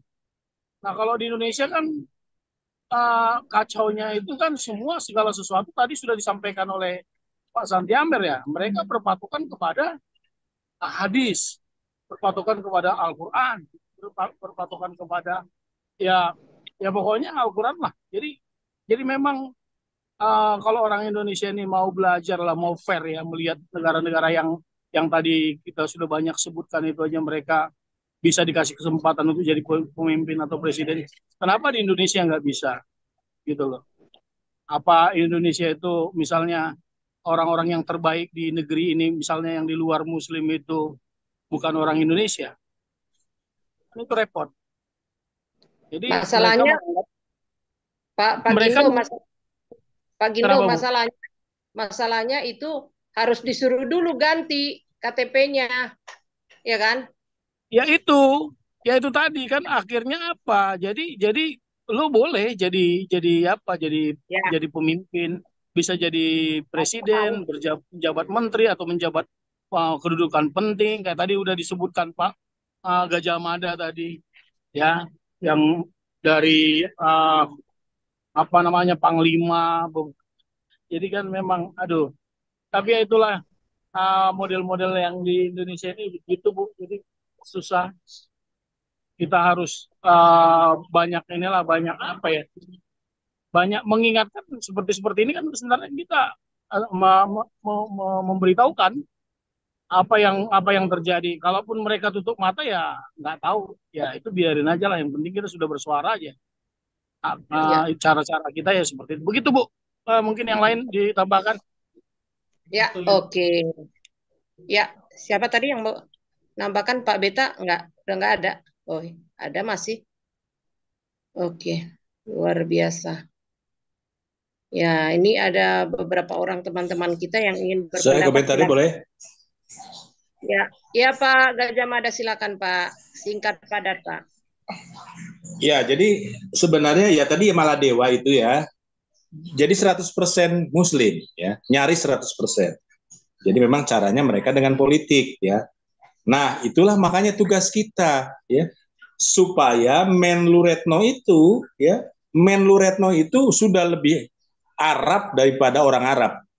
Dia kan orang Indonesia, tidak pakai jilbab juga. Harusnya dia bukan seorang yang Muslim radikal atau Muslim yang saya golongkan tadi kadrun kadrun radikal, kadrun moderat atau kadrun feodal. Tapi itu gara-gara, kalau saya masih anggap itu gara-gara Megawati. Gitu. Jadi kita punya Menlu Retno ya, yang lebih Arab daripada orang Arab, karena orang Arab sendiri sudah ngerti akal bulusnya Hamas, klaim bahwa dia adalah pemilik itu, orang Arab tahu bahwa itu bohong gitu kan. Akhirnya kan banyak terkecoh kita kan di Indonesia kan. Tapi kalau Megawati mastermind-nya kan repot. Nah, makanya kita serang, jadi bukan lagi yang, jadi pertanyaannya kalau sekarang ditanyakan apakah 2029 bisa non-muslim jadi calon presiden atau calon wakil presiden, ya tugas kita sekarang supaya jadi 2029, itu maksudnya. Bukan pertanyaannya. Jadi pertanyaan itu belum ke situ. Pertanyaannya baru bagaimana supaya 2029 jadi non-muslim itu, karena memang orang Indonesia itu sudah kalau yang mayoritas itu sudah toleran sebenarnya. Yang dikhawatirkan betul ada hadisnya, betul ada ayat Qur'annya yang dikatakan oleh Pak Santi Amer. Tapi orang yang melaksanakan itu, Amin Rais, ya, dia partai umatnya aja nggak lolos, partai umat ya, partai umat, dan dia menggunakan politik identitas, tapi dia tidak lolos, tidak masuk, lolos 4%. Ya, padahal ada Amin Rais di situ, seorang pahlawan reformasi, ya, tapi karena sudah belangnya ketahuan, orang nggak pilih, gitu. Nah, terus apalagi ada buktinya apa lagi ya? Tadi Amin Rais, lalu NU, ya. Saya masih menganggap NU itu yang ngeracunin Megawati, ya. Jadi makanya kita harus hati-hati. Kita harus hati-hati. PDIP kemana nih arah? Karena saya berkepentingan di 2029, atau saya mengajak kepada yang mendengar channel ini supaya punya awareness, supaya bahwa Indonesia itu bukan hanya dimiliki oleh Indonesia itu semua warga negara berhak ya menjadi cawapres atau menjadi calon presiden gitu. Kita yang membuatnya ya. Dan kita yang membuatnya supaya terlaksana. Jadi seperti misalnya pesimisme dari Jenderal Luhut itu ya karena Luhut tidak melakukan sesuatu, atau generasi Bapak Luhut. Saya pernah didekati ketika awal saya punya teman baik orang Batak ya. Dan dia kenal baik dengan Luhut ya. Walaupun dia bukan seorang HKBP. Nah, lalu dia pesan ke saya, tolong dijagain itu Luhut gitu. Karena menurut dia bagus. Lalu saya tanya, bagaimana kalau dia jadi presiden gitu? Wah, jangan, dia bilang. Dia saja bilang jangan. Dia jelaskan ya, mengapa Luhut memang belum bisa. Kalau sekarang ini kan sekarang umurnya udah segini ya. Dia mau mencalonkan diri kalau seandainya dia mau mencalonkan diri melawan Prabowo, ya belum bisa. Ya memang karena penjelasan teman saya itu jelas gitu. Jadi masalahnya perjuangan Bapak Luhut kurang. Nah sekarang jadi kalau judul dari channel ini sekarang pada hari ini, saya mengarahkan optimisme itu karena kita sendiri. Jadi kita nggak perlu takut kepada hadis dan ayat Quran yang memang tidak mengizinkan. Ya, saya juga tidak membawa, ada beberapa negara yang Muslim tapi presidennya bukan Muslim. Ya, saya tidak juga menggunakan seperti itu karena sudah ada di Indonesia sendiri. Presidennya ini sebenarnya selalu ya dari Muslim abangan itu, kalau saya bilang ya.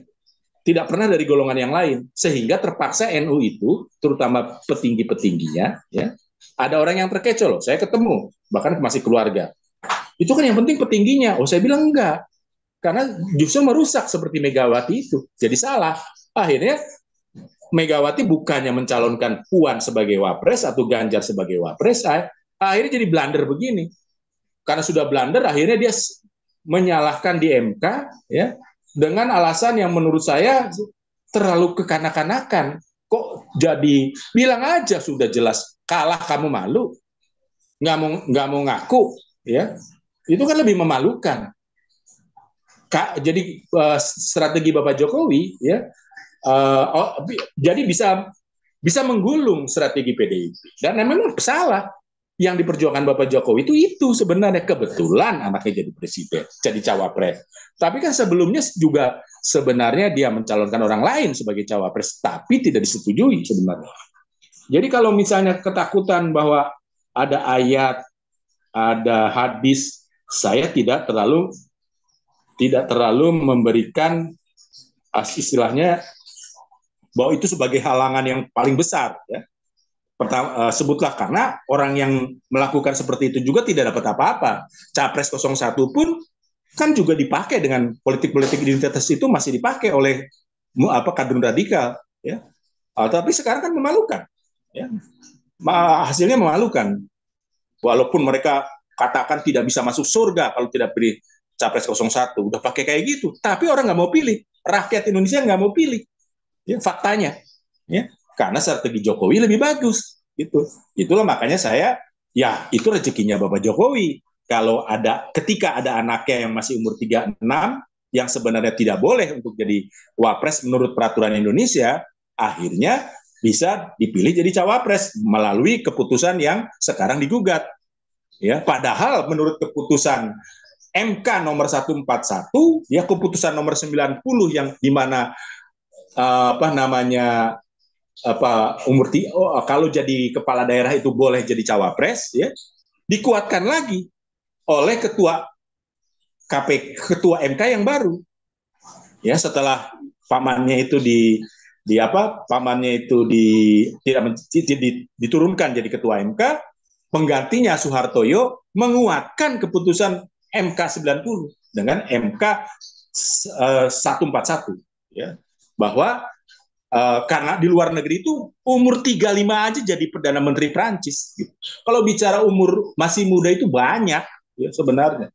Terutama negara-negara Eropa banyak sekali yang masih muda sudah jadi kalau di Eropa kan Perdana Menteri itu yang hebat kan, yang petingginya jadi kalau presiden itu hanya simbol aja lah, itu seremonial. Itu seperti di Singapura itu kan seremonial aja presiden. Gitu.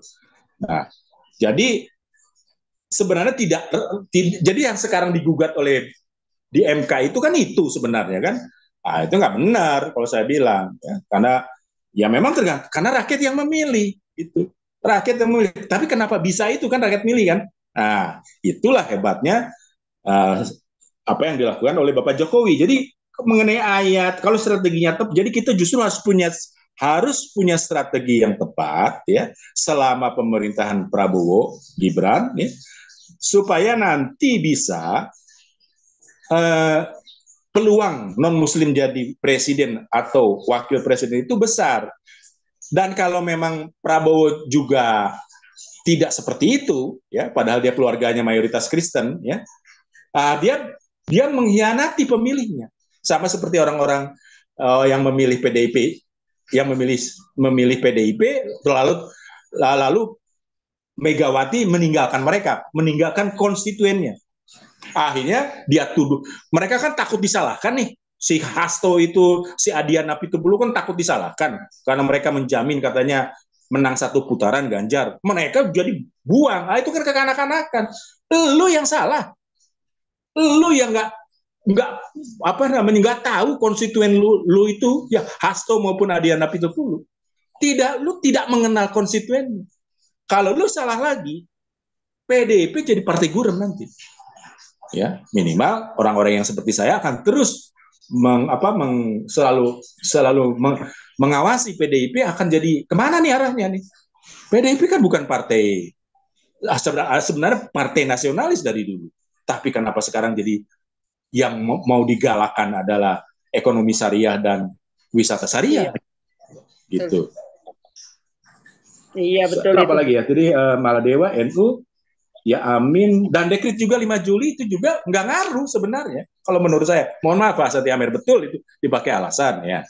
Dekret 5 Juli karena memang mayoritas rakyat Indonesia by nature, ya, by nature itu memang Muslim abangan sebenarnya.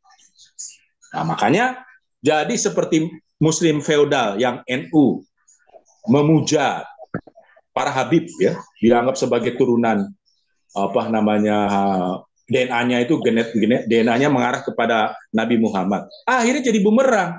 Jadi orang-orang apa para Habib itu memperbudak orang NU. Ya. Siapa tuh? Aduh saya lupa tuh namanya siapa tuh yang orang Madura itu. Islah Bahrawi. Itu dia berapa kali kena tipu orang para Habib itu. Dan DNA orang Arab itu, orang DNA para Habib tidak ke sana merujuk ya. Itu menurut ahli Yaman. Dan ketika mereka sekarang sudah diuji 6 orang, sama sekali ada Habib 6 orang, ya ini disebutkan orang NU, ya orang yang mendukung apa namanya Wali Songo, ya itu mereka sudah mengatakan 6 orang Habib yang melakukan tes DNA tidak ada satupun yang merujuk kepada turunan Nabi. Nah, jadi NU sendiri blunder, ya blunder dia maksudnya supaya mereka bisa jadi feodal ya, jadi Gus Dur, Gus apalagi Gus Musli, Gus apa, Gus, wah pokoknya belakangnya depannya Gus semua kan itu kan feodal sebenarnya kan, gelar bangsawan apa agama Islam ya di NU di Jawa Timur berantakan karena dibangun dengan pondasi yang salah, sama seperti PDIP yang tadinya pondasinya nasionalis berubah gara-gara NU ya, berubah menjadi tidak nasionalis lagi, bahkan memperjuangkan ekonomi syariah dan wisata syariah tadi, dan menlunya jadi lebih Arab daripada orang Arab terkait kasus Hamas ya, perang Hamas Israel. Jadi ya ada cukuplah gitu. Oke. Oke Pak Gajah Mada. Ya. Ini sudah Pertanyaannya sudah ke Pak Gajah Mada. Kenapa? Pak Gajah Mada kan Pak Gajah Mada bilang ada 3 Islam, ya kan? Ya ini kan saya menggolongkan. Jadi ada yang jadi gini, Muslim radikal atau Muslim apa kadrun radikal atau kadrun berat, kadrun moderat itu yang Muhammadiyah, yang menurut orang NU 99% teroris yang ada dalam penjara terorisme adalah orang Muhammadiyah, backgroundnya Muhammadiyah. Ya. Lalu orang yang tadi saya bilang kadrun feodal, jadi ada 3. Ya, itu bahaya, ya bahaya, ya. Jadi ya musuh kita sebenarnya, ya. Jangan dikasih peluang, ya. Walaupun NU. Teman saya kemarin ya, dia juga orang akademisi juga. Dia bilang sekarang ada 3 juga dia golongkan ya. Pertama Islam fundamental, yang kedua Islamnya moderat. Nah Islam fundamental itu yang benar-benar katanya benar-benar Islam. Dia benar-benar ajaran yang Islam dari Al-Quran itu benar-benar mau direalisasikan semua. Kurang lebih kira-kira gitu pendapatnya dia. Nah terus yang moderat itu sendiri itu abu-abu Pak. Kenapa saya bilang abu-abu Pak? Saya nggak yakin juga yang membantai 2 juta yang disebut-sebut PKI itu siapa, begitu loh Pak kan. Nah terus yang belakangan saya dengar dari teman ini juga, ternyata mereka sudah banyak yang Islam liberal. Nah Islam yang liberal itulah yang Bapak Gajah Mada sering sebut ya di Indonesia ini. Mudah-mudahan ya artinya sudah banyak perubahan dari zamannya kita ikutin Majapahit sendiri, ya itu sudah tadi sering lah ya Bapak Gajah Mada mengingatkan bahwasanya Indonesia ini ya seperti itu tanggapannya Pak Gajah Mada. Jadi, nah kalau nanti 2050 seandainya yang namanya Pak Gajah Mada bilang bisa jadi orang Islam akan lebih banyak daripada orang Kristen secara global dunia ini. Ya, bisa juga, tapi yang pasti di dia itu lebih banyak itu ada 2 Pak, saya lihat Pak. Lebih banyak itu karena pertumbuhan. Kawin mawin dan satu lagi karena itu juga Pak, karena ya saya mau terang-terangan aja bilang Islamisasi ya, Jadi memang saya juga masih tetap aja kalau dibilang optimis ya ada rasa optimis, tapi lebih besar pesimis ya Pak. Kalau Bapak bilang kita buktikan aja 2029 sah-sah aja. Ya coba kita cari siapa pemimpin yang kira-kira bisa ke depan, nggak tahu ya, mungkin 5 tahun lagi bisa muncul ya figur-figur orang Kristen ya. Tadinya kita berharap Ahok Pak ya, tetapi Ahok dengan seperti itu ya beda juga Pak, karena kadang-kadang kekristenan itu dengan politik itu Pak, itu sangat bertolak belakang Pak. Jadi mungkin ada juga pengaruhnya ke situ. Itu Pak pertanyaan saya Pak. Makasih Pak. Ya, saya sebenarnya gini ya, supaya jadi gini, orang NU, jadi kan saya tadi ngomong, saya saya debat di channel di grup Kristen ya dengan mantan orang NU ya, dia orang Madura kayaknya. Tapi jadi Kristen. Nah, dia saja sulit saya yakinkan bahwa NU mayoritas itu tidak menyukai, padahal bukan riset saya, itu riset orang NU. Ya. Mayoritas 54% saya sebutkan ini angkanya 54%, karena tipis-tipis sebenarnya 54 lawan 46 ya, 54% ya itu anti terhadap rumah ibadah non muslim. Nah, jadi yang teman saya itu ya, dia dia seorang petinggi NU yang murtad ya. Jadi dia tidak merasa, karena memang petinggi NU itu rata-rata memang tidak radikal, karena mereka tahu mereka nggak akan bisa menang. Ya, sejak Gus Dur itu mereka nggak mau. Ya, nah, tetapi pada saat Orba mereka dikejar-kejar. Artinya Orde Baru itu tahu bahwa mereka itu bahaya. Gitu. Dan sekarang setelah saya tahu ISIS, saya yakin bahaya. Gitu. Waktu saya debat di channel Kristen pun udah kelihatan. Gitu. Seolah-olah kita harus menerima para tokoh NU tersebut. Padahal saya buktikan, ini satu contoh aja saya bilang, Mahmud MD, ya, dia profesor. Bukankah mengecewakan sekali Mahmud MD? Pertama, pada zaman dia, pendeta Saifuddin Ibrahim, Murtadin juga, harus mencari kesukaan politik ke luar negeri, ke Amerika. Lalu yang namanya Panji Gumilang pun dipenjara gara-gara Mahmud MD. Nah, itu yang bahaya. Kalau mereka itu yang kita tadinya nilai moderat NU, lalu kita kasih jabatan, nah, selentingan saya ngomong begini, tahu nggak itu kerusuhan Ambon? Era Gus Dur tuh, mungkin kaget yang Chinese ya. Saya harus kaget, loh, bukannya itu pahlawan orang Chinese tuh. Gus Dur, saya sih masih khawatir.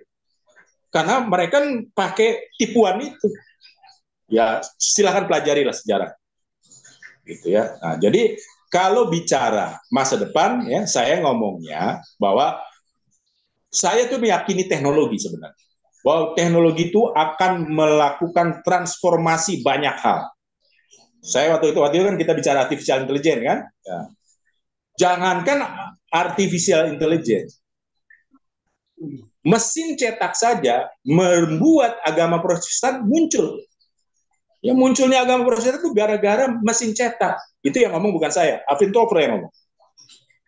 Ya, akhirnya banyak orang Katolik yang membaca Alkitab. Lah sekarang ini bukan lagi kita bisa membaca Quran atau hadis, kita bisa berdebat. Bukan hanya orang Kristen yang bisa berdebat, mereka juga berdebat. Saifuddin Ibrahim dia jadi Kristen atau jadi murtad sebenarnya karena dirinya sendiri, karena dia dari sejak kecil udah baca Alkitab ya, jadi nggak perlu pengabar Injil, di dalam Quran sendiri ada yang membuat, kalau yang paham ya, kok saya jadi begini ya, kok saya jadi seperti ISIS lah kira-kira, kok saya jadi tidak suka pemimpin non Muslim. Nah dan orang Indonesia bawaannya seperti itu, makanya saya tunjukkan tadi Partai Umat yang dipimpin Amin Rais, milik Amin Rais, nggak bisa. Dia sudah menggunakan semua ayat dan hadis yang tadi dipakai, yang disebutkan oleh atau yang menolak non-muslim. Tapi dia nggak bisa maju. Nah, jadi ini hanya masalah strategi. Dan tidak dimiliki oleh PDIP loh. Bukan mungkin ya. Sepertinya orang-orang di sekitar Mega dan Megawati sendiri tidak punya visi. Dan orang ring satu itu tidak punya kapasitas. Ya. Jadi saya membandingkan tuh Dian Apitupulu dengan Budha Dhamma Sujatmiko, jauh. Apa yang dibicarakan, apa yang dipikirkan jauh. Begitu juga Hasto, ya jauh. Ya.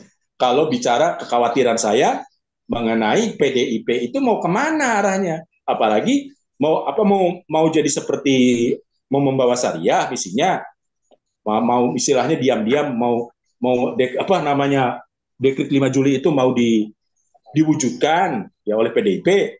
Wah, nggak benar itu. Ya, PDIP buktinya PDIP-nya sudah kalah sekarang. Sudah ketahuan ya. Karena banyak diskusi ya sebutlah yang saya tahu, saya diskusi di banyak sosial media, ada yang ratusan ribu jumlahnya, tahu-tahu efektif loh. Nggak sampai 2 tahun ternyata ya dengan sikap Jokowi juga, padahal kan Jokowi kan mendadak sebenarnya. Kok bisa menang besar? Menang besar itu sampai kalaupun dimasukkan ke MK, karena MK itu tidak ngurusin masalah yang diceritakan tadi. MK itu hanya ngurusin berapa kamu suaranya. Ya karena urusan itu tuh ya nanti anggota DPR baru ngomongin masalah etika segala macam tuh yang disebutkan oleh para pengacara yang yang menginginkan pemilu ulang. MK itu hanya menghitung berapa perolehan suaramu. Kalau kamu tuduh curang, ya sudah kita ulang di situ. Kalau memang ini ya kita tambahkan, kalau enggak kita kurangkan. Hanya itu, dan selisihnya terlalu besar. Bahkan tadi kalau melihat studi data empiris, bahwa pemilu di luar negeri atau pilpres di luar negeri itu lebih besar daripada yang di dalam 58,5, 63,7% itu kan PDIP yang ngomong. Katanya Ganjar atau Capres 03 itu menang di luar negeri. Ya, dalam sejarah pilpres Indonesia kalau menang di luar negeri, maka Capresnya juga menang di Indonesia. Sekarang buktinya kebalikannya. Malah lebih besar. Nah, jadi saya meyakini kalau ngelihat orang Indonesia tersebut dan saya sudah ketemu orangnya ya, saya nggak mau sebut, nggak enak ketemu orangnya, di mana misalnya suaminya Muslim, istrinya Kristen, wah bagaimana mereka demokratis sekali dan kaya banget lagi orangnya.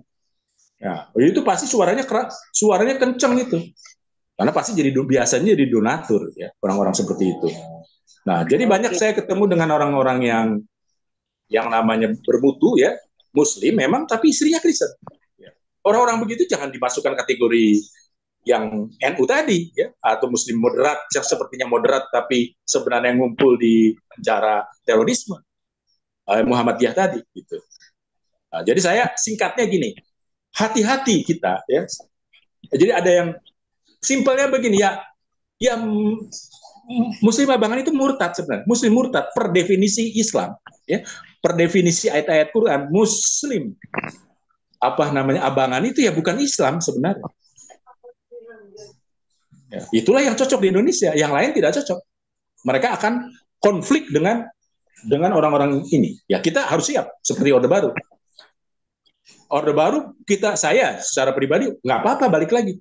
Orang kalian yang Amin Rais, Ormas Radikal, FPI, HTI, yang termasuk juga NU, yang mensabotase reformasi itu. Akhirnya kita nggak percaya lagi reformasi dan minimal orang-orang seperti saya.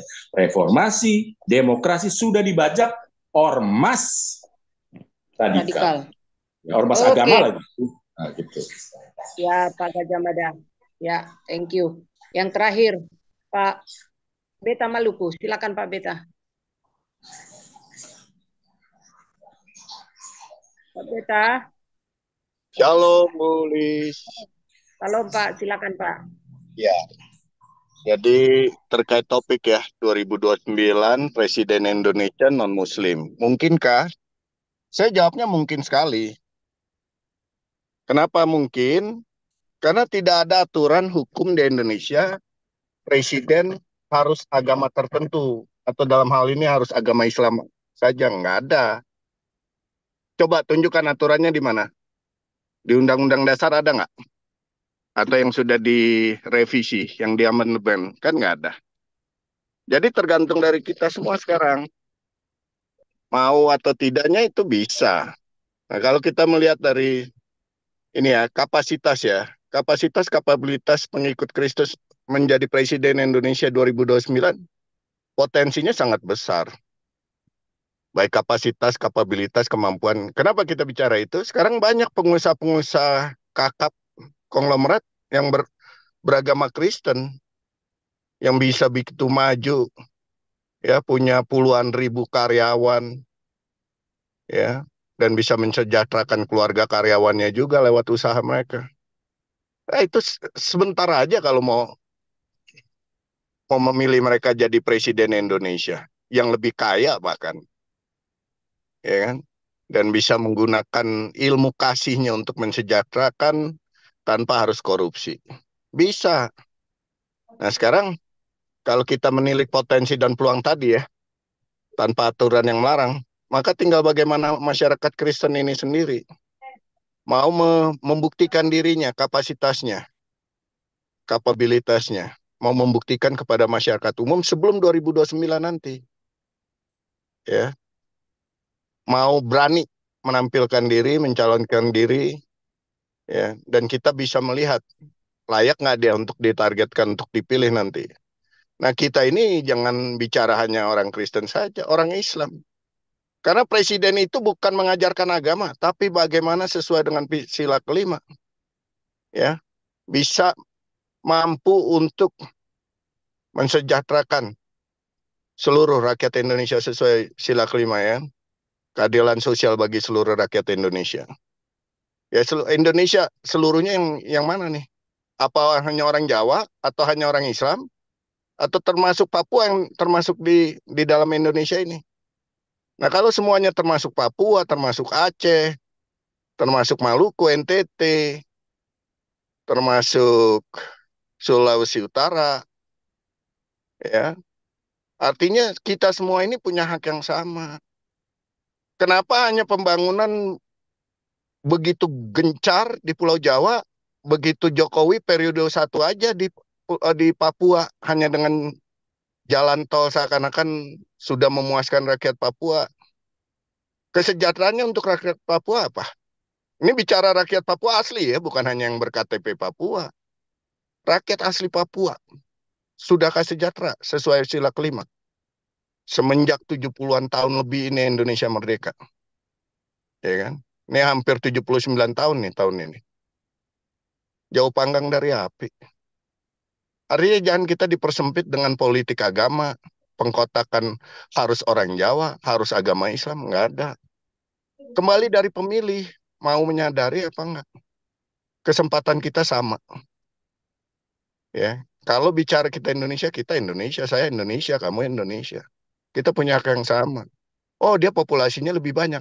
Ya, boleh saja. Karena populasi banyak, mereka akan memilih yang seagama, sesuku. Ya, memang itu udah nyatanya seperti itu. Tapi apa hasil? Apa kalian sendiri yang memilih agama kalian sudah sejahtera? Memilih suku kalian sudah sejahtera? Kan enggak. Masih banyak kok yang nggak sejahtera dari agama mereka, suku mereka. Nah, ini kesempitan pengkotakan kesempatan dalam politik menggunakan agama, suku ini yang menyesatkan. Tapi kalau bicara mungkin tergantung kita sendiri, masing-masing kita siapapun kita mau memilih sosok yang mampu mensejahterakan Indonesia. Begitu. Terima kasih, Bu Lis. Lanjut. Ya, oke. Terima kasih Pak Beta. Terakhir Pak Santiamer closing statement sekaligus doa penutup ya Pak. Sudah di penghujung acara. Oh bukan Pak Santiamer yang doa ya, tadi doa pembuka. Closing statement aja.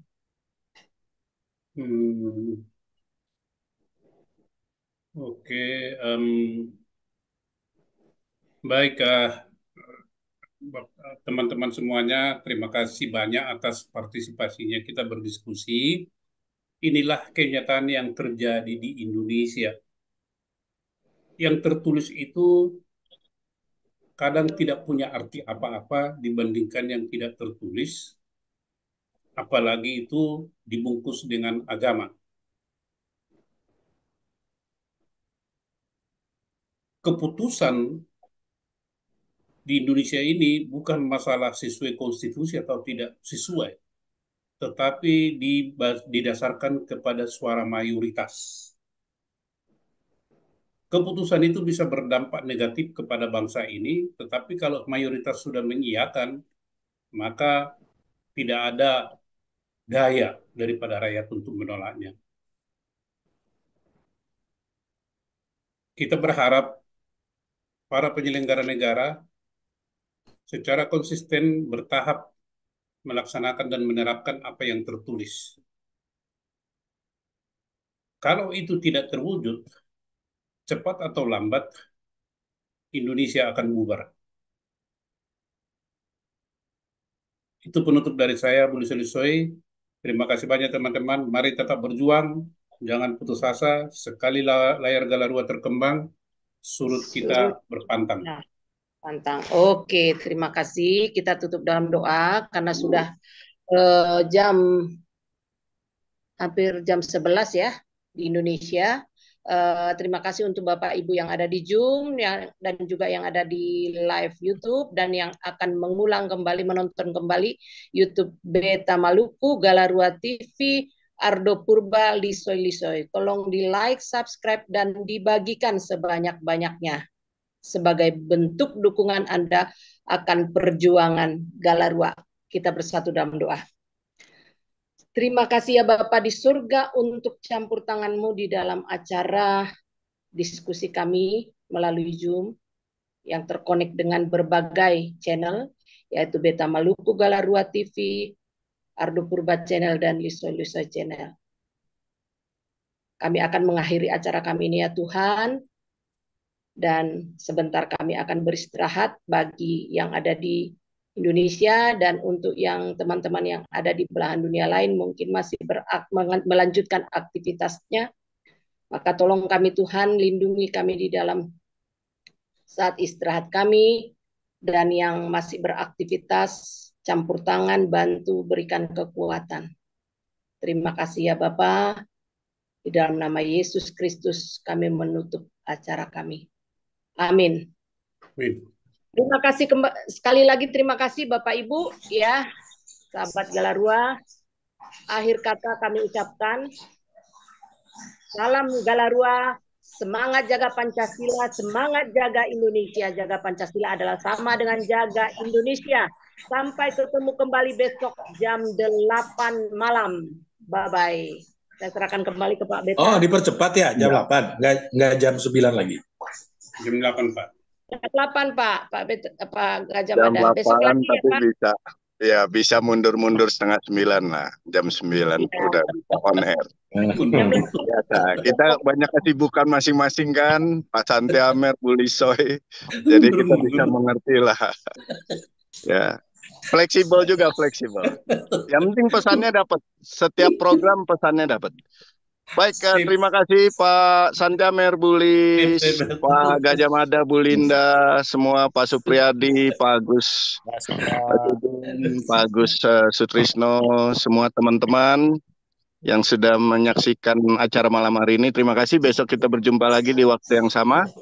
Jangan lupa like, subscribe, and share Galarua TV YouTube channel. Dan kita akan mulai live lewat Galarua TV langsung 1 April. Jadi mulai sekarang tolong di like, subscribe, dan selalu perhatikan Galarua TV YouTube channel ya. Terima kasih semua, selamat istirahat, Tuhan Yesus berkati. Shalom. Shalom. Shalom. Bye-bye.